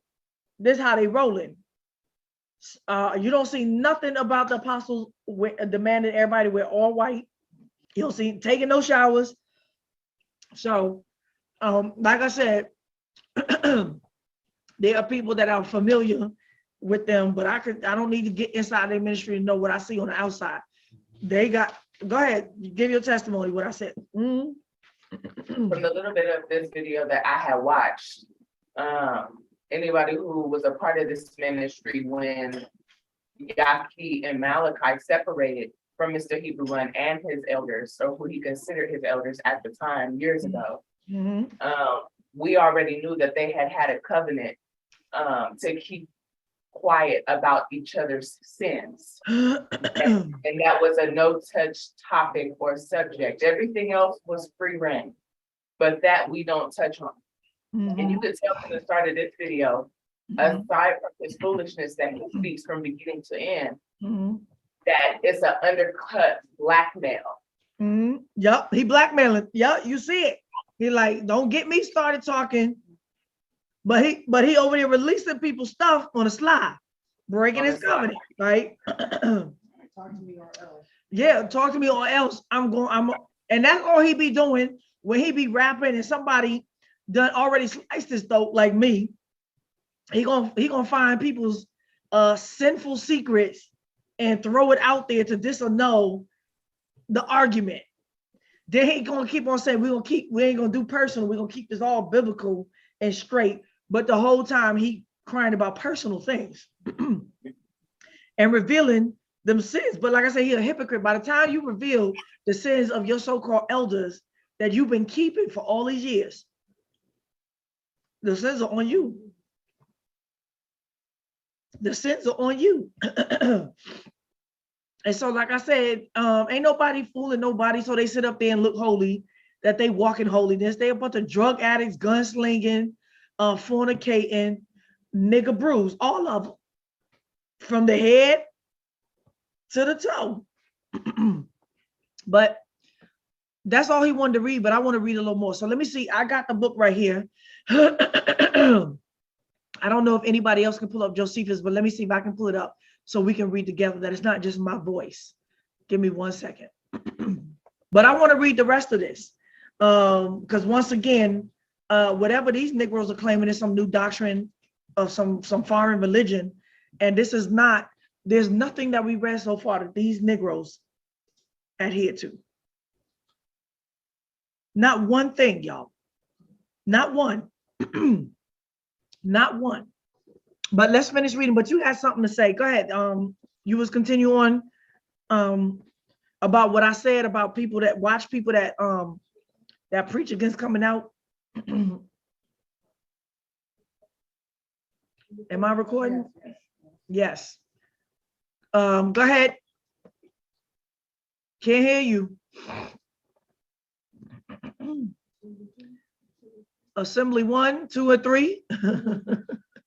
Okay, I want to finish reading and let's see if these is Yahoshua's teachings, which I've already showed you they're not. They may have similarities and may try to apply principles of righteousness. People do that to this day. That's like saying Christians are the original sect today. They do a lot of things that's similar to the word of Yahushua. That don't mean that Yahushua came out from them or they came out from Yahushua.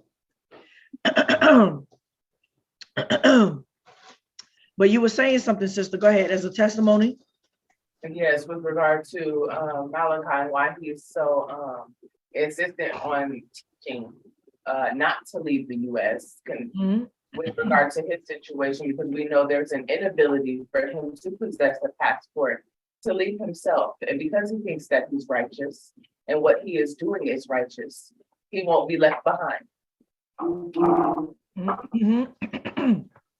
Yeah, I said that. Watch, these people are so adamant about not leaving and teaching doctrines that's obviously against their job, because he knows the come out message.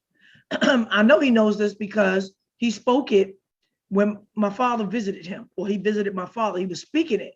The problem is that he ain't found a way through the faith of Yahushua to free himself from his problem for him to get a passport. And we know the conditions of a lot of niggas. They can't get out. They can't get out. They can't get a passport. So they're going to teach Messiah coming to get us, nigga in the cloud doctrine. Because they can't get out. They got to believe in that. Because they don't know the miracle that y'all could do, even amongst the nations, and how he can alter the whole universe and shift everything and do a mighty miracle for you if you return to him. Because they really don't believe in the faith of Yahushua and the commandment. And all they need to do first is repent for whatever it is that they did underneath the governments that they served and broke or disserved, to have a record or pay child support or whatever that is that caused them not to get it back. Jediah too. This Negro sending other people into the land despite he can't leave. That Negro can't get a passport to leave this country until he probably finishes paying his child support. But he do got a police record. I don't know if that stopped him for assault. I don't know if that stopped him from getting a passport. Yeah. And so that's why they're going to stick to this, because they don't want you to leave them, right? Ain't no way that they preaching to you in Babylon while you over here in the lands, and you looking back at teachers in Babylon to give you the word ahead. It don't make no sense. So we want to keep reading. I have read this long time ago in my 20s. So I don't remember all the details, but let's get some more reading on this. And I'm going to say again that I'm not against the teachings of the Essenes, as some of this is laid down here, but some of this, is their own stuff, and it's not the teachings of Yahushua. So if he came out of the Essenes, Yahushua could clearly not say, I think the oil is the defilement. And if any one of them be anointed with his own approbation, it is wiped off of his body, for they think to be sweaty is a good thing. What? As they do also to be clothed in white garment. They also have stewards appointed to take care of their common affairs, who every one of them have no separate business for any, but who is for the uses of them all. That's great. But that's not what Yahushua taught. That's not what he taught. And that's not necessarily what they did. Okay, let's see. Can anybody read this, or is it too much? Or do I need to read it? Too small. Well, let me go ahead and read it. 4, they have no one certain city, but many of them dwell in every city. And if any of their sect come from other places, what they have lies open to them, just as if they were their own. And they go into such as they never knew before, as if they have been ever so long acquainted with them, for which reason they carry nothing at all with them when they travel in remote parts. Though still, they take their weapons with them for fear of thieves. Is that Yahushua's teachings? Nope. Nope. That's not Yahushua's teachings, right? We do have hippies that walk around and try to keep this. Don't look nothing like Malaki, right? It's them hippie gurus that say that they believe in J5. They dress in all white. They don't wear shoes. They dirty. They'll barely take a bath. They got Lysol in their hair, and they live like this. And they vegans or vegetarians. However, Josephus speaks nothing about this thing about food. Let's see. Where was I? Accordingly, there is in every city where they live one appointed particularly to take care of strangers and to provide garments and other necessities for them. But the habit of management of their bodies is such as children use who are in fear of their masters. Help me understand that. But the habit of management of their bodies is such as children use who are in fear of their masters. I don't know what that means. Let's see. Nor do they allow of the change or of shoes to be first torn in pieces. It looked like they're trying to do the wilderness. So they only allowed to have one pair of shoes until they torn in pieces. And so it looks like they don't change their clothes. Or worn out by time. Yahushua didn't teach this. I do believe that we should not have a walk-in closet, that we should not have a color for every rainbow and a shoe, right? I do believe this. We're not there yet. But the kingdom of heaven is not in eating and drinking and wearing of apparel. So Yahushua did not teach this. He taught modesty. Nor do they either buy or sell anything to one another. This ain't Yahushua's teaching. But every one of them gives what he has to him that wanteth it, and receives from him again in lieu of it what may be convenient for himself. And although there be no requital made, they are fully allowed to take what they want of whomever they please. Yeah, no. That ain't Yahushua. No. Yeah, that's some hippie. I want your shoes. And just, no, we not like that, y'all. It don't work like that. That's not Torah either, and Yahushua didn't teach that. And as for their piety towards Elohim, it is very extraordinary. For before sun rising, they speak not a word about profane matters, but put up certain prayers which they have received from their forefathers, as if they made a supplication for its rising. Yeah, that ain't Yahushua either. After this, every one of them are sent away by their curators to exercise some of those arts wherein they are skilled, in which they labor with great diligence till the 5th hour. So this must be their business. So they labor from the sun to 5 o'clock. No. That's ain't Yahoshua's teachings, y'all. After which they assembled themselves together again into one place, and when they have clothed themselves in white veils, then they bathe their bodies in cold water. And after this purification is over, that everyone meet together in an apartment of their own, into which is not permitted to anyone of another sect to enter, while they go after a pure manner into the dining room and into a certain holy temple, or quietly set themselves down, upon which the baker lays them loaves in order. The cook also bringing a simple plate of one sort of food and sets it before every one of them.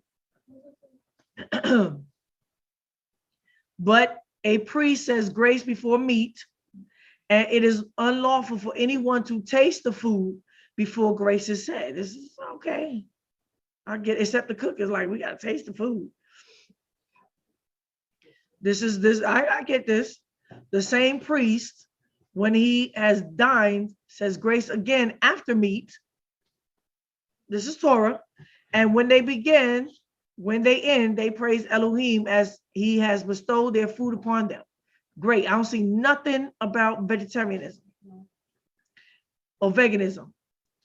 And which they lay aside their white garments and betake themselves to their labors again to the evening. So, okay, they got working garments.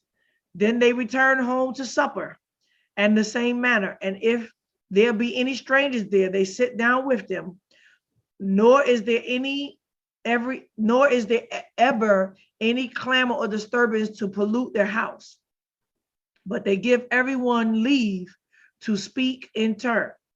Okay, which silence thus kept in their houses appear to foreigners like some tremendous mystery, the cause of which is that perpetual sobriety they exercise, and the same settled measure of meat and drink that is allotted them, and that such as is abundantly sufficient for them. I like the fact that they keep using meat, because there's no other, if he was about to say, and they don't eat meat, then he couldn't use that word meat 3 times. Don't tell me bread, because he already distinguished the loaves of bread and then one sorted of food. And now he said food here, and now they're just going to say before meat and meat. Why he didn't read that? Right? Nor is there any clam. Okay, where was I? Okay, let me read that again. The cause of which is that perpetual sobriety they exercise, and the same settled measure of meat and drink that is allotted to them, and that such as is abundantly sufficient for them. I'm about that, right? One piece of meat for you, one piece of meat for me, one piece of meat. So tell me, where is this doctrine about food? Except everybody get equal portion. Tell me, this don't make no sense. And truly, as for other things, they do nothing but according to the injunctions of their curators. Only these 2 things are done among them as everyone own free will, which are to assist those that want it and to show mercy, for they are permitted of their own accord to afford succor to such as deserve it. Afford succor. What is succor? Succor. Or is it like another word for? Yes, succor, SUCCOR. Assistance and support in times of hardship and distress. Okay, assistance and support in times of, say that, hardship and distress. For they are permitted of their own accord to afford assistance to those that are in distress, to such as deserve it. Deserve it when they stand in need of it, as to bestow food on those that are in distress. But they cannot give anything to their kindred without the curators. What that sound like? Everybody know everybody's situation. What are they doing this for? No, but you see they got distinct rules about all things in common still. Accountability, and make sure nobody is using nobody or users. So when they say deserve it, right, and giving food, that means that everybody's what? Working. Everybody doing their portion. Otherwise, it says, but they cannot give anything to their kindred without the cure, without permission of knowing what they're giving in, right? They dispense now this is their way of keeping everything organized, of their all in common. They dispense their anger after a just manner. Oh, they get mad? Okay. And restrain their passion. It's called righteous indignation, right? They dispense their anger after a just manner and restrain their passion. They are eminent for fidelity and are the ministers of peace. What so that means when they say eminent for fidelity and are ministers of peace, that means they believe in shalom, right? How to make peace by administering judgment. They judge amongst themselves. Obviously, they had users, right? That's why they had all these laws. It ain't like free will, right? Everybody do what you please because we all got the Holy Spirit now. No. Where was I? Whatever they say also is firmer than an oath, but swearing is avoided by them, and they esteem it worse than perjury. For they say that he cannot be believed without swearing by Elohim is already condemned. I believe that somebody, that word to be like, I swear in the name, right? It means that you condemn because there's something in your character that makes you somebody believe that you would tell a lie. I agree with that. Why make oaths? Mean what you say, man. Yahoshua taught this, but this is Torah though. This is Torah. This is them not pushing Yahoshua, but this is them pushing in Torah. This is them making fences around Torah to make sure everybody stays in Torah. They also take great pains in studying the writing of the ancients, the prophets, and choose out of them what is most for the advantage of their soul and body. And they inquire after such roots and medicinal stones as may cure their distempers. Is this Yahushua's teaching? Nope. So they're inquiring of what? Ancient. This is not Torah. They saying that they are inquiring out of ancient studies about roots and medicines. This is Yaki and Malaki. That's not Yahoshua's teachings at all. But now, if anyone has a mind to come over to their sect, he is not immediately admitted, but he is prescribed the same method of living which they use for a year while he continues excluded. So they got to walk it out by themselves for a year to see if you really about this or you just about being together. That's right. Walk it out alone to see if you about it. And they give him also a small hatchet and aforementioned girdle and a white garment. And I don't know what the hatchet is for. And when he has given evidence during that time that he can observe their continence, he approaches nearer to their way of living, meaning that he can hold himself from what? Celibacy.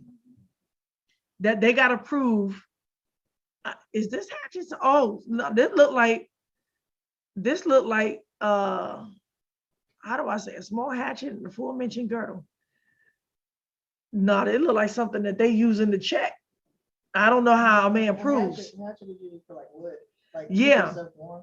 And when he has given evidence during that time that he can observe their countenance, how do you give evidence for that?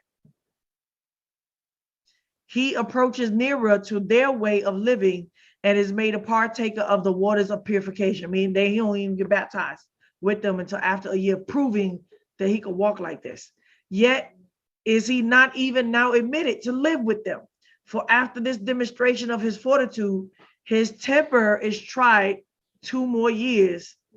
And if he appears to be worthy, then they admit him in their society. Man, stop playing.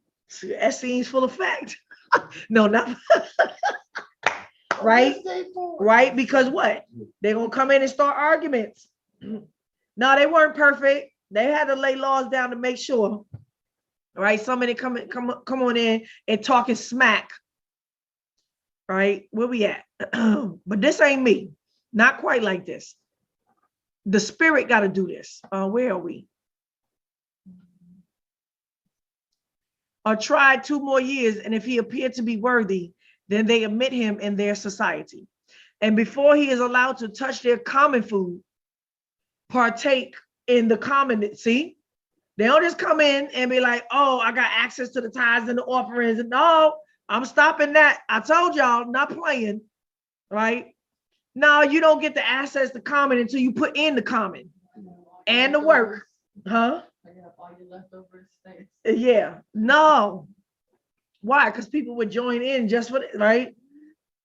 He is obligated to take tremendous oaths that in the first place, he will exercise piety towards Elohim, and then that he will observe justice towards men, and that he will do no harm to anyone, either of his own accord or by command of others, that he will always hate the wicked and be assistant to the righteous, that he will never show fidelity to all men, and especially that he will ever show fidelity to all men, and especially to those in authority, because no one obtains the government without Elohim's assistance, and that it is he, and that if he be in authority, he will at no time whatever abuse his authority, nor endeavor to outshine his subjects either in his garments or any other finery, that he will be perpetually a lover of truth, and propose to himself to reprove those that tell lies, that he will keep his hands clear from theft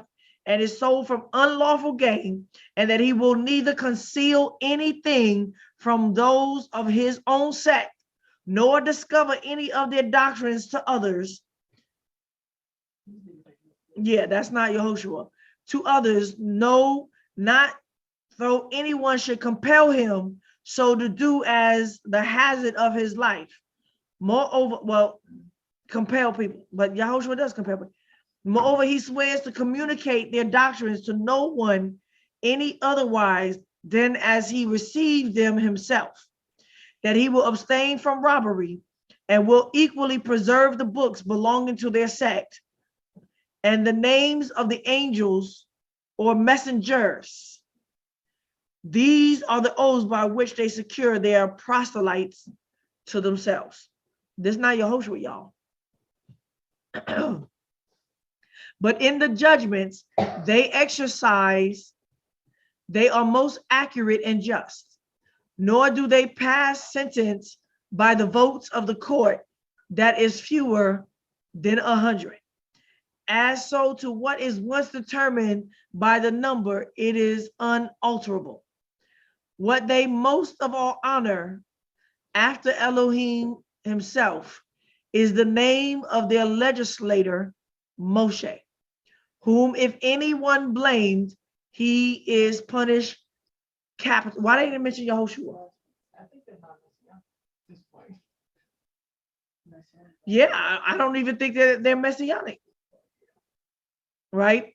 They also think it a good thing to obey their leaders and the major part, according in 10 of them being sitting together, that's a minyan, no one of them will speak while the other 9 are against it.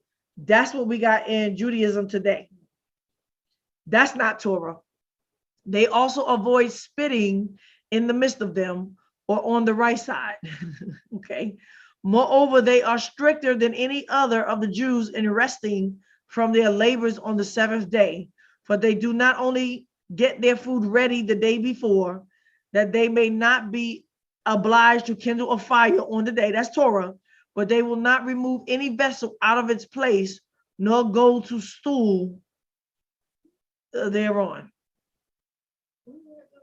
You know what? This the This sounds like Orthodox Judaism right now, right? What is that? There's a certain sect that's super. I knew you messing me up when you just said that. Are you in 9 or 10? Where am I at? I'm in 9. Did you read 8? Did I mean 8? Hold on. Talking about death and what? Where's 8? Up. Oh, okay. Hold on. Let me. Oh, I skipped that. That looked like it's important. Okay, but let me go back to 8. Hold on.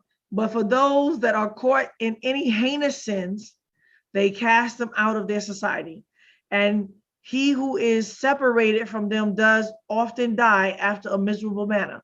For as he is bound by the oath he has taken. Okay, so they got some serious oaths. And by the custom he has been engaged in, he is not at liberty to partake of that food that he meets with elsewhere, but is forced to eat grass as to famish his body with hunger till he perish, from which reason they receive many of them again when they are at their last gasp, out of compassion to them, as thinking the miseries they have endured till they come to the very brink of death to be a sufficient punishment for the sins they have been guilty of. So we know And they eat meat. that why he didn't read all of this, right? Don't tell me there's different sects of the Nazarene. Right. This is the sorry, there's different sects calling it. No, this is the Essenes sect, and this is not Yahoshua's teachings, right? There's no corporal punishment. You can get kicked out and that's it. But they make an oath to starve them by eating. Are they eating grass? What is he saying? They make them herbs eat herbs and twigs. Yeah. Right? He can't partake in their food anymore. He make them eat herbs or grass. Right? You know, man can't eat grass. You know that, right? So when they talk about grass, it couldn't be literal. Man cannot eat grass.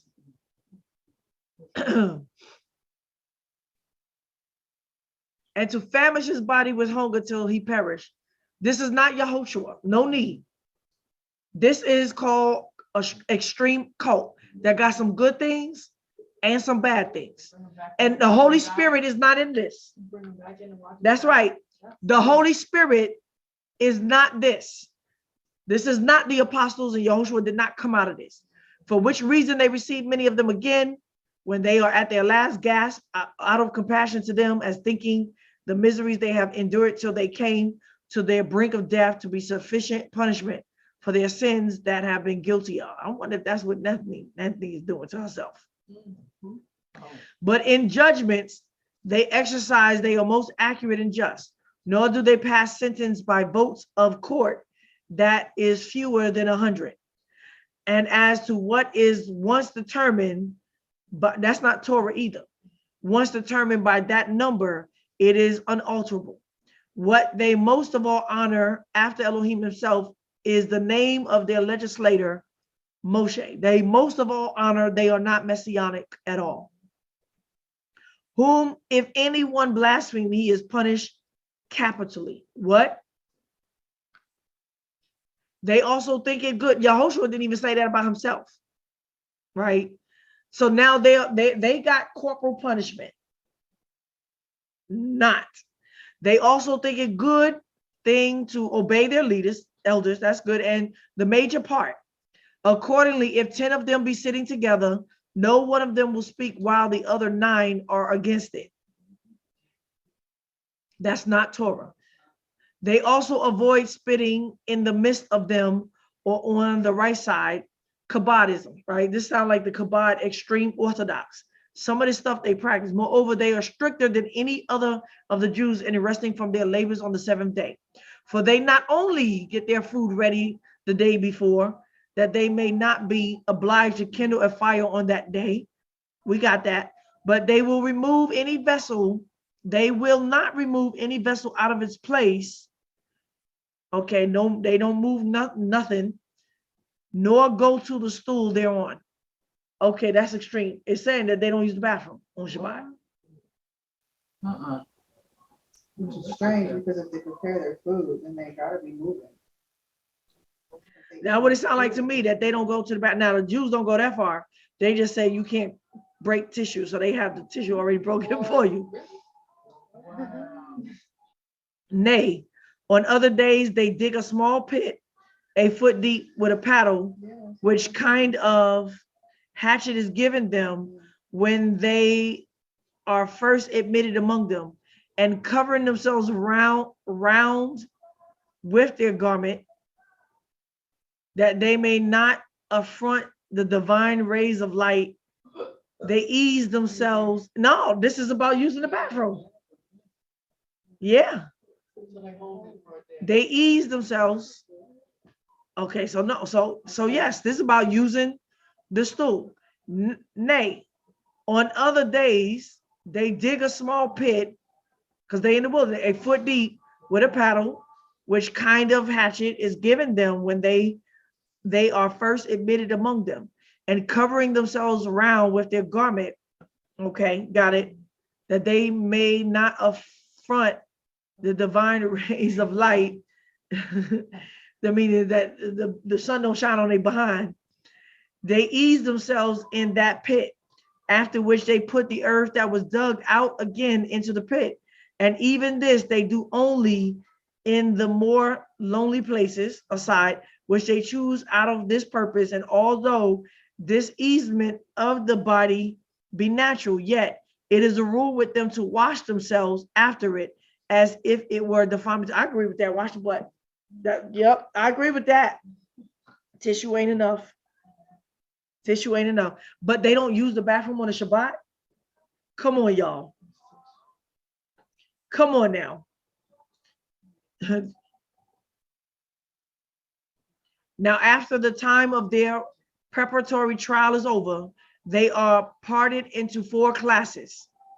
And so far are the juniors inferior to the seniors, that if the seniors should be touched by the juniors, they must wash themselves. Okay. And if they intermix themselves with the company of a foreigner, they are long lived also. Or foreigner.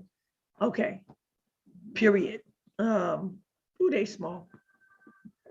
They are long lived also, in so much that many of them live about 100 years by means of the simplicity of their diet. Okay, now we're talking about the simplicity of their diet. Nay, as I think by means of the regulatory course of life, they observe also. So he's saying he doesn't think it's based upon the simplicity of their diet, but their regulatory course of life that they observe. Right? So what's the simplicity of their diet? We just read it. One main food and bread. Okay. They contemn the miseries of life, and are above pain by the generosity of their mind. As for that, I do agree with this. If they lived long lives, it's because they practice the goodness of their generosity to relieve what? What are they relieving? Stress. Right? So the fear and anxiety and the striving of life, they have created a communal like way of thinking and being that relieves everybody of that stress of striving for what they need in life. This is, I agree with, because we have communities like that they have learned the science of what makes them live long. They contemn the miseries of life and are above pain by the generosity of their mind. And as for death, it will be for their glory. They esteem it better than living always. And indeed, our war with the Romans gave abundant evidence what great souls they had in their trials, wherein although they were tortured and distorted, burnt and torn to pieces, and went through all kinds of instruments of torment, that they might be forced either to blaspheme their legislator. Well, who's that? Moshe. So these are not people that are being tortured for Yahoshua. These are people that are being tortured for the law of Moshe, and we know this. Or to eat what was forbidden them, they could what was that? They talking about the Roman wars try to get us to do what? Eat pork and things sacrificed to idols. Yet could they not be made to do either of them, nor once to flatter their tormentors or to shed a tear, but they smiled in the very pains and laughed those to scorn who inflicted the torment upon them, and resigned up their souls with great alacrity, as expecting to receive them again. For their doctrine is this: their bodies are corruptible, and that the matter they are made of is not permanent, but that the souls are immortal and continue forever, and that they come out of the most subtile air and are united to their bodies as to prisoners, into which they are drawn by a certain natural enticement. But that when they are set free from the bonds of the flesh, then as released from a long bondage, rejoice and mount upwards. And this is like the opinions of the Greeks, that good souls have their habitation beyond the ocean, in a region that is neither oppressed with storms or rain or snow, or with intense heat, but that this place is such as is refreshed by the gentle breathing of the west wind that is perpetually blowing from the ocean. This ain't our teachings, it's a mix. While they allot to bad souls a dark and tempestuous den full of never ceasing punishment. Okay, heaven and hell, right?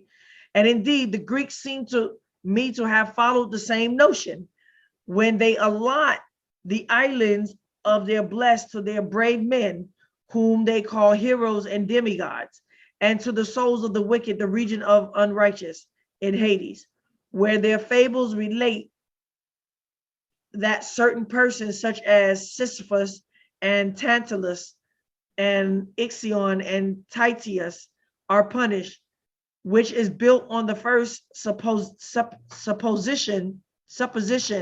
that souls are immortal. And thence are those exhortations to virtue and dehortations from wickedness collected, whereby good men are bettered in the conduct of their life by the hope that they have to reward after their death, and whereby the vehement inclinations of bad men to vice are restrained by the fear and expectations they are in, that although they should lie concealed in this life, they should suffer immortal punishment after their death. These are the divine doctrines of the Essenes about the soul, which lay an invoidable bait for such as once have tasted of their philosophy. Nothing about vegetarianism, y'all. Nothing. And this is not Yahoshua's teachings. Like I said, there is no one group that comes together in some kind of communal legislation, government, nation, community, commune, whatever, or family, right? That's not going to have rules to exercise some kind of goodliness in order amongst themselves if they love their house, right? Even Satan would do that. And they would take principles from Torah in order to do it, right? But this is not Yahoshua's teachings. There's no mention here in Josephus that these people recognize Yahoshua at all. Why doesn't he read all this? Talking about there's other sects. There ain't no other sects. This is the sect, right? There's no way they can have other sects keeping other things if they have laid down such strict oaths to be in the sect. Yeah, no way. Where was I? There are also those among them who undertake to foretell things to come by reading the holy books. Oh, now they read the holy books, prophets, prophecies, and using several sorts of purifications and being perpetually conversant in the discourses of the prophets. And it is but seldom that they miss in their predictions. Okay, so they predicted. Moreover, there's another order of Essenes. Okay, there's another order of Essenes who agree with the rest as to their way of living and customs and laws. Okay, so there is another sect of Essenes that agree with everything, let's see, except this one. but differ from them in the point of marriage, as thinking that by not marrying, they cut off the principal part of human life, which is the prospect of succession. Nay, rather that if all men should be of the same opinion, the whole race of mankind would fail. I get that theory, right? Right? But obviously they don't know the kingdom of heaven to think that, right? So they arguing this point about celibacy because they was like, well, if we all come to the truth, then mankind would cease.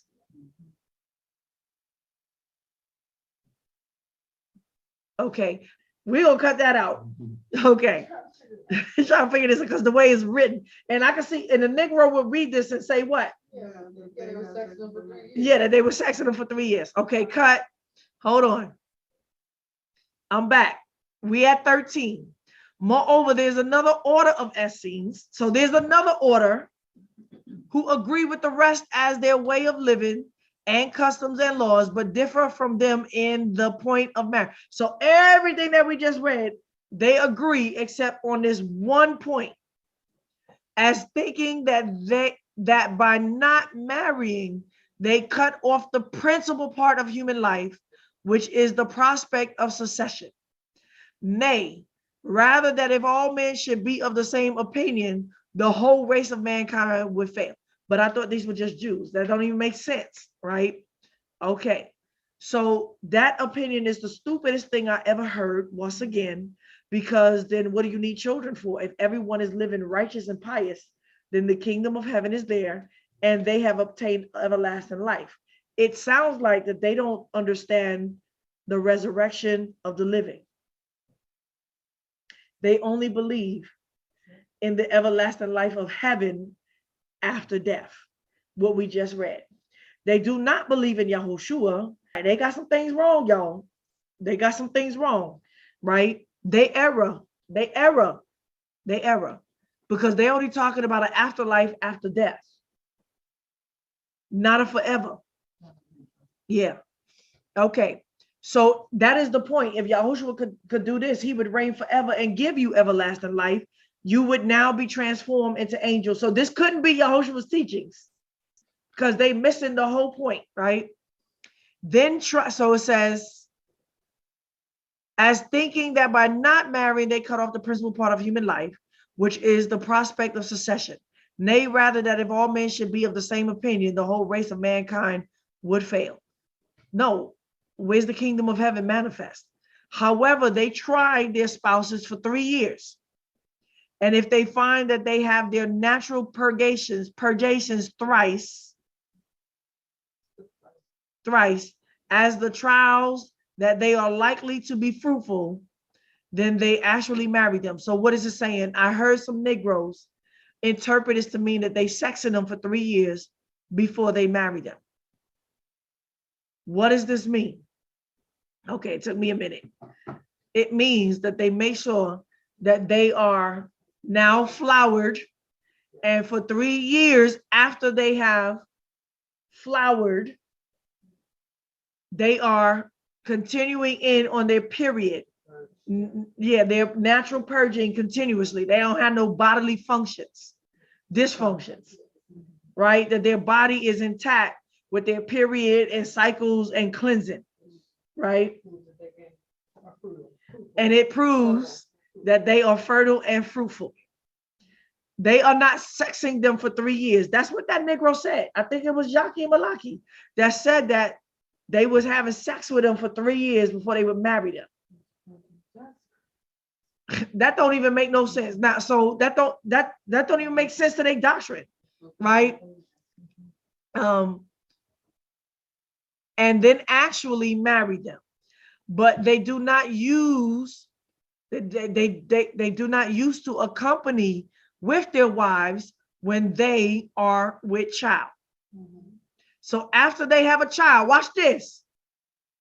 After they have a child, when they with child, like when they pregnant and stuff, watch, as a demonstration, they do not many out of regard to pleasure, but for the sake of posterity. Why? Now, I read this before. Watch this, right? This is not about having a lot of children. So while they are with child pregnant, no more sex. Watch this.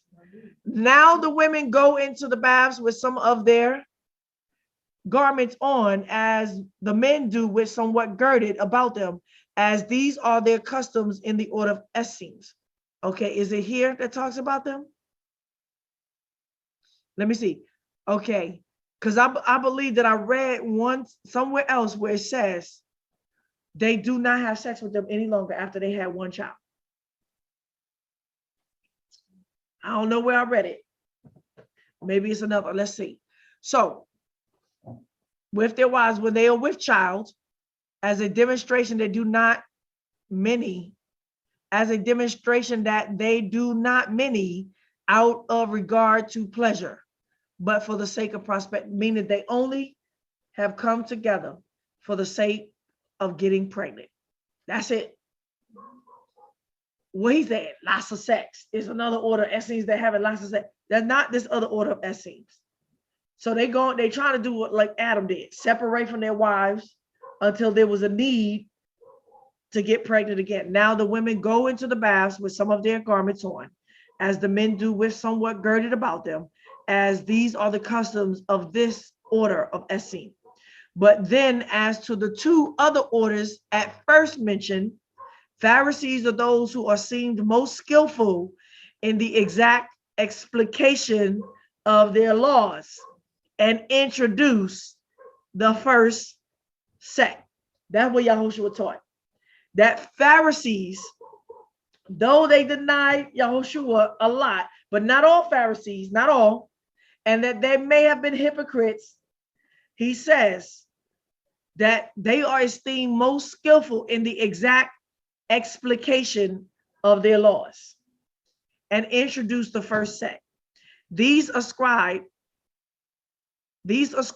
all to fate or providence and to Elohim, and yet allow that to act what is right. On the contrary, is principally in the power of men, although fate does cooperate in every action. So he's saying that they don't believe in enforcing such rules like this outside of what Torah says, that leave it up to the will of men to decide how they want to do that. Where was I?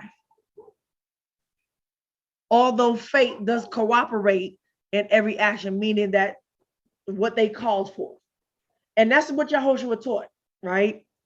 They say that all souls are incorruptible, but that the souls of good men only are removed into other bodies.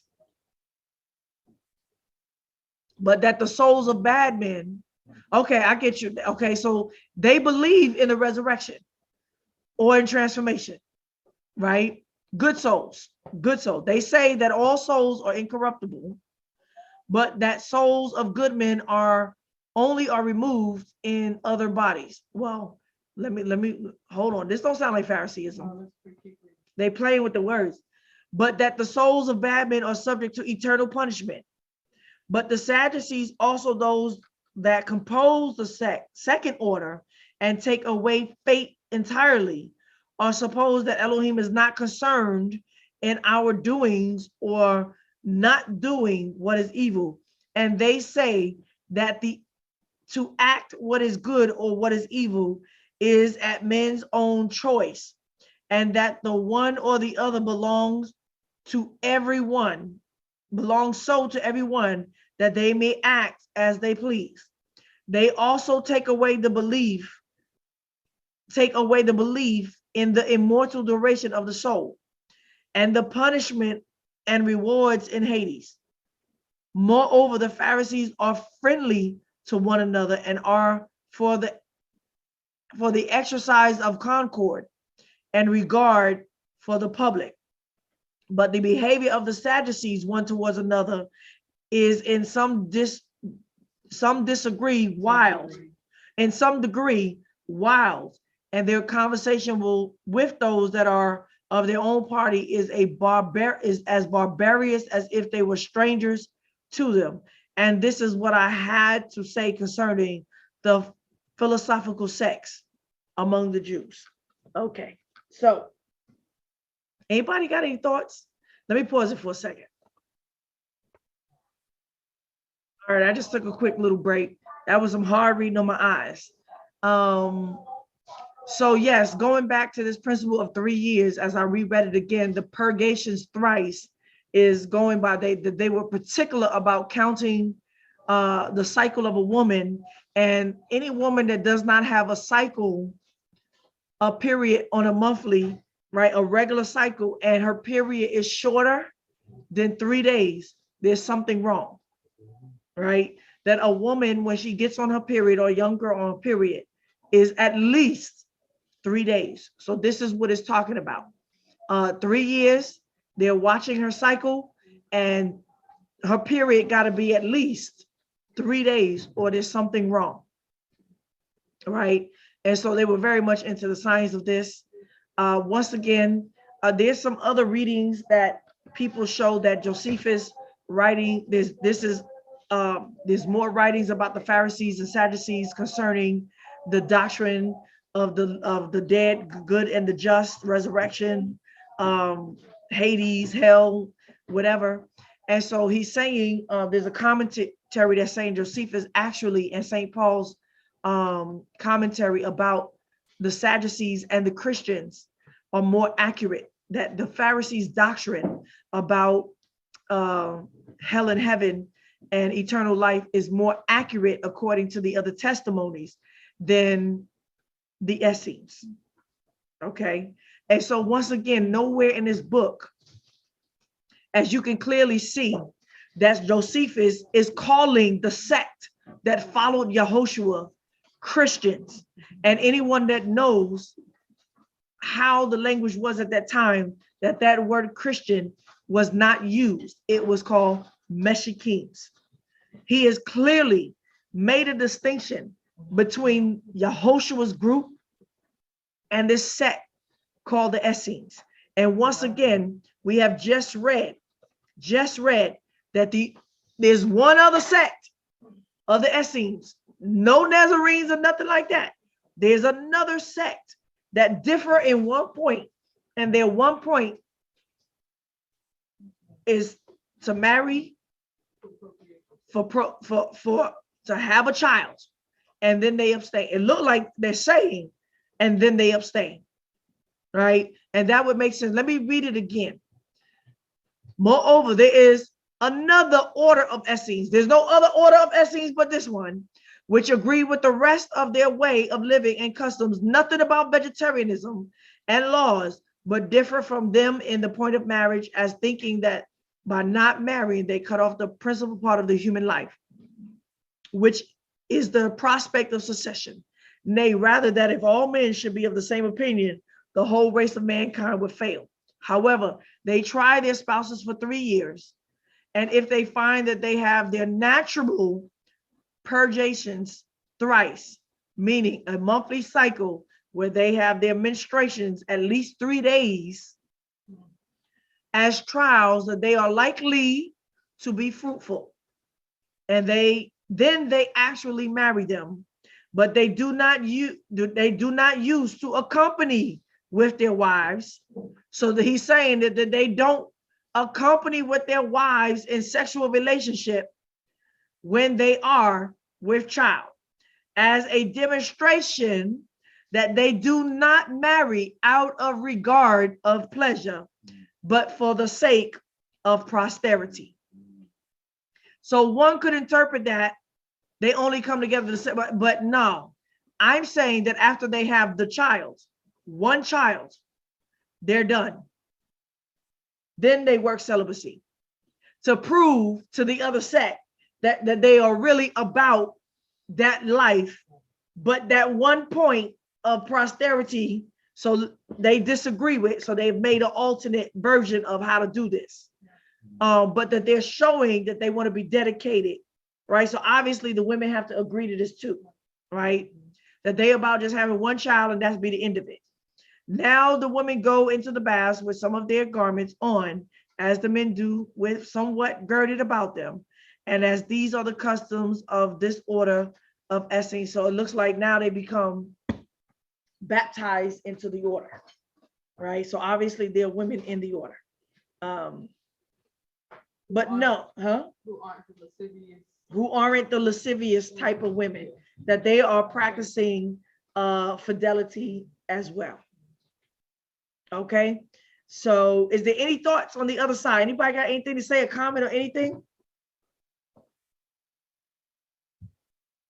No, y'all tired of the Essenes, huh?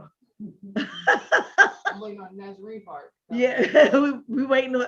Nah, didn't he on the edition 2000 Nazarene edition, right?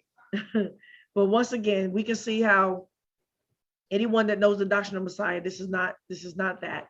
There's no other sects. Josephus never wrote no such things. He said there was 3 sects and he called it. Once again, Yahoshua of Nazareth is the city by which he lived and grew up. Stop it already. Just like Miriam of Magdalene was the city, right? Magdala, which was down the street from where I lived, right there by the Galilee. It was just to distinguish one from the other. And so if somebody would have not believed in the Messiah, him as the Messiah, that's how they would have called it, Yahoshua of Nazarene, right? The followers of the Nazarene. But they would not have said Meshikim. Obviously, Josephus didn't believe in him as the Messiah figure, and neither did anybody else writing about them, so that they would not have prescribed that to him. Messiah, Yahoshua the Messiah versus Yahoshua of Nazarene. And so, once again, I'm not talking to Malaki. He don't get no debate. I offered this Negro is stupid. He called me a woman. He called me a JJ, stupid. He don't talk to the JJs. But okay. But he's sitting up there looking like one right now, and I might cut all that out. But what I'm saying is that I don't agree with 911 guard warriors either. Them bald-headed Negroes. I know they're hypocrites, though I do believe that they are studied and have some foundations of truth. But do they live it? Absolutely not. Anyone looking at them is like a bunch of old Negroes that did never grow up. They over here wearing t-shirts and jumper suits and braids in their hair. And man, this is crazy, right?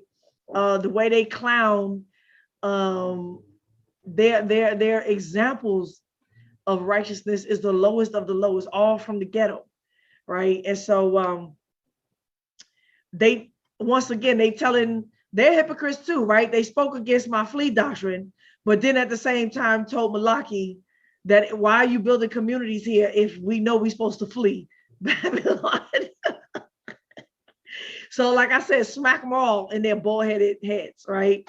Smack Malaki in his bald-headed head and smack the elders from which he was birthed from and they bald-headed heads. But once again, I'm not going to let this stuff go because I'm showing you how this man is reprobate. He can't read. And I don't care what Josephus, you can believe anything what you want about Josephus, and you can not believe it. You can interpret it how you want or not interpret it. Guess what? Josephus is not the living or testified word by which we walk at the end of the day. But if they want to use this type of scholarly stuff, let's break it down, right? But once again, we know the teachings of Yahoshua HaMashiach, right? And he did not teach against eating meat. He did preach celibacy. He did preach that. And Paul showed you the perfection of what he was teaching. Paul was not against marriage altogether, but he still said for those that understand the kingdom, obviously this Essenes didn't. Those that know the kingdom and how to serve Yah in piety knows to abstain altogether and keep your virginity, because there's a difference in Yah's eyes about this. Yahoshua taught it. Paul taught it. The apostles did it, and say it ain't so. Right? You don't see nothing about no herbism except when they was going to punish somebody to go to die by feeding them grass. Now, whatever grass they was feeding them, y'all, it wasn't grass as we know grass, because humans cannot eat grass. They would die as soon as they ate a plate of that. They would not die of starvation. They would die of, I don't even know what you call it, because we can't digest that. Right? So it had to be just some kind of a wheat, some kind of simple wheat, grass like horses eat that a human can eat too. I don't know. Some kind of dumb grain, but we didn't eat no damn grass. We didn't eat herbs. They practice medicine. It's against Torah. They practice herbs. Torah don't promote that. Neither does Yahoshua, right?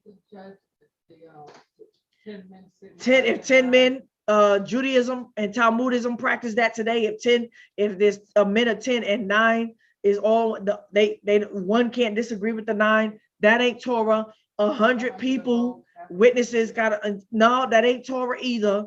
They got some good practices, but some of that is real. It ain't right. It ain't right. Right. And that's what I'm gonna say about that. Until then, I hope y'all learned something today. Don't take anybody's word for it. Can learn to break down what people are saying. Right? He just read something to you and altered the word right in front of your face. And I'm telling you, that's what these pastors and these leaders and these gurus and these historians and they do that all the time, right in front of your face. They just told a lie. And I'll be like, y'all can't see this? Y'all can't see that he's altering? It said Jews, Pharisees can be from any tribe. Sadducees can be from any tribe. So, and they can be Edomites too. So on that point, I'm going to say Shabbat Shalom. I hope y'all learned something. I learned something more because like I said, I read this long time ago, but it never stuck with me. Never, because for me, I wasn't into his history like that. I was just into understanding the truth. And Josephus don't speak truth. He was not a non-believer. But once again, Josephus do not testify that Essenes was of Yahoshua and Yahushua was of the Essenes at all. Josephus never mentions anything about their diet being non-meat eaters at all. As he lays out their doctrine so strictly, and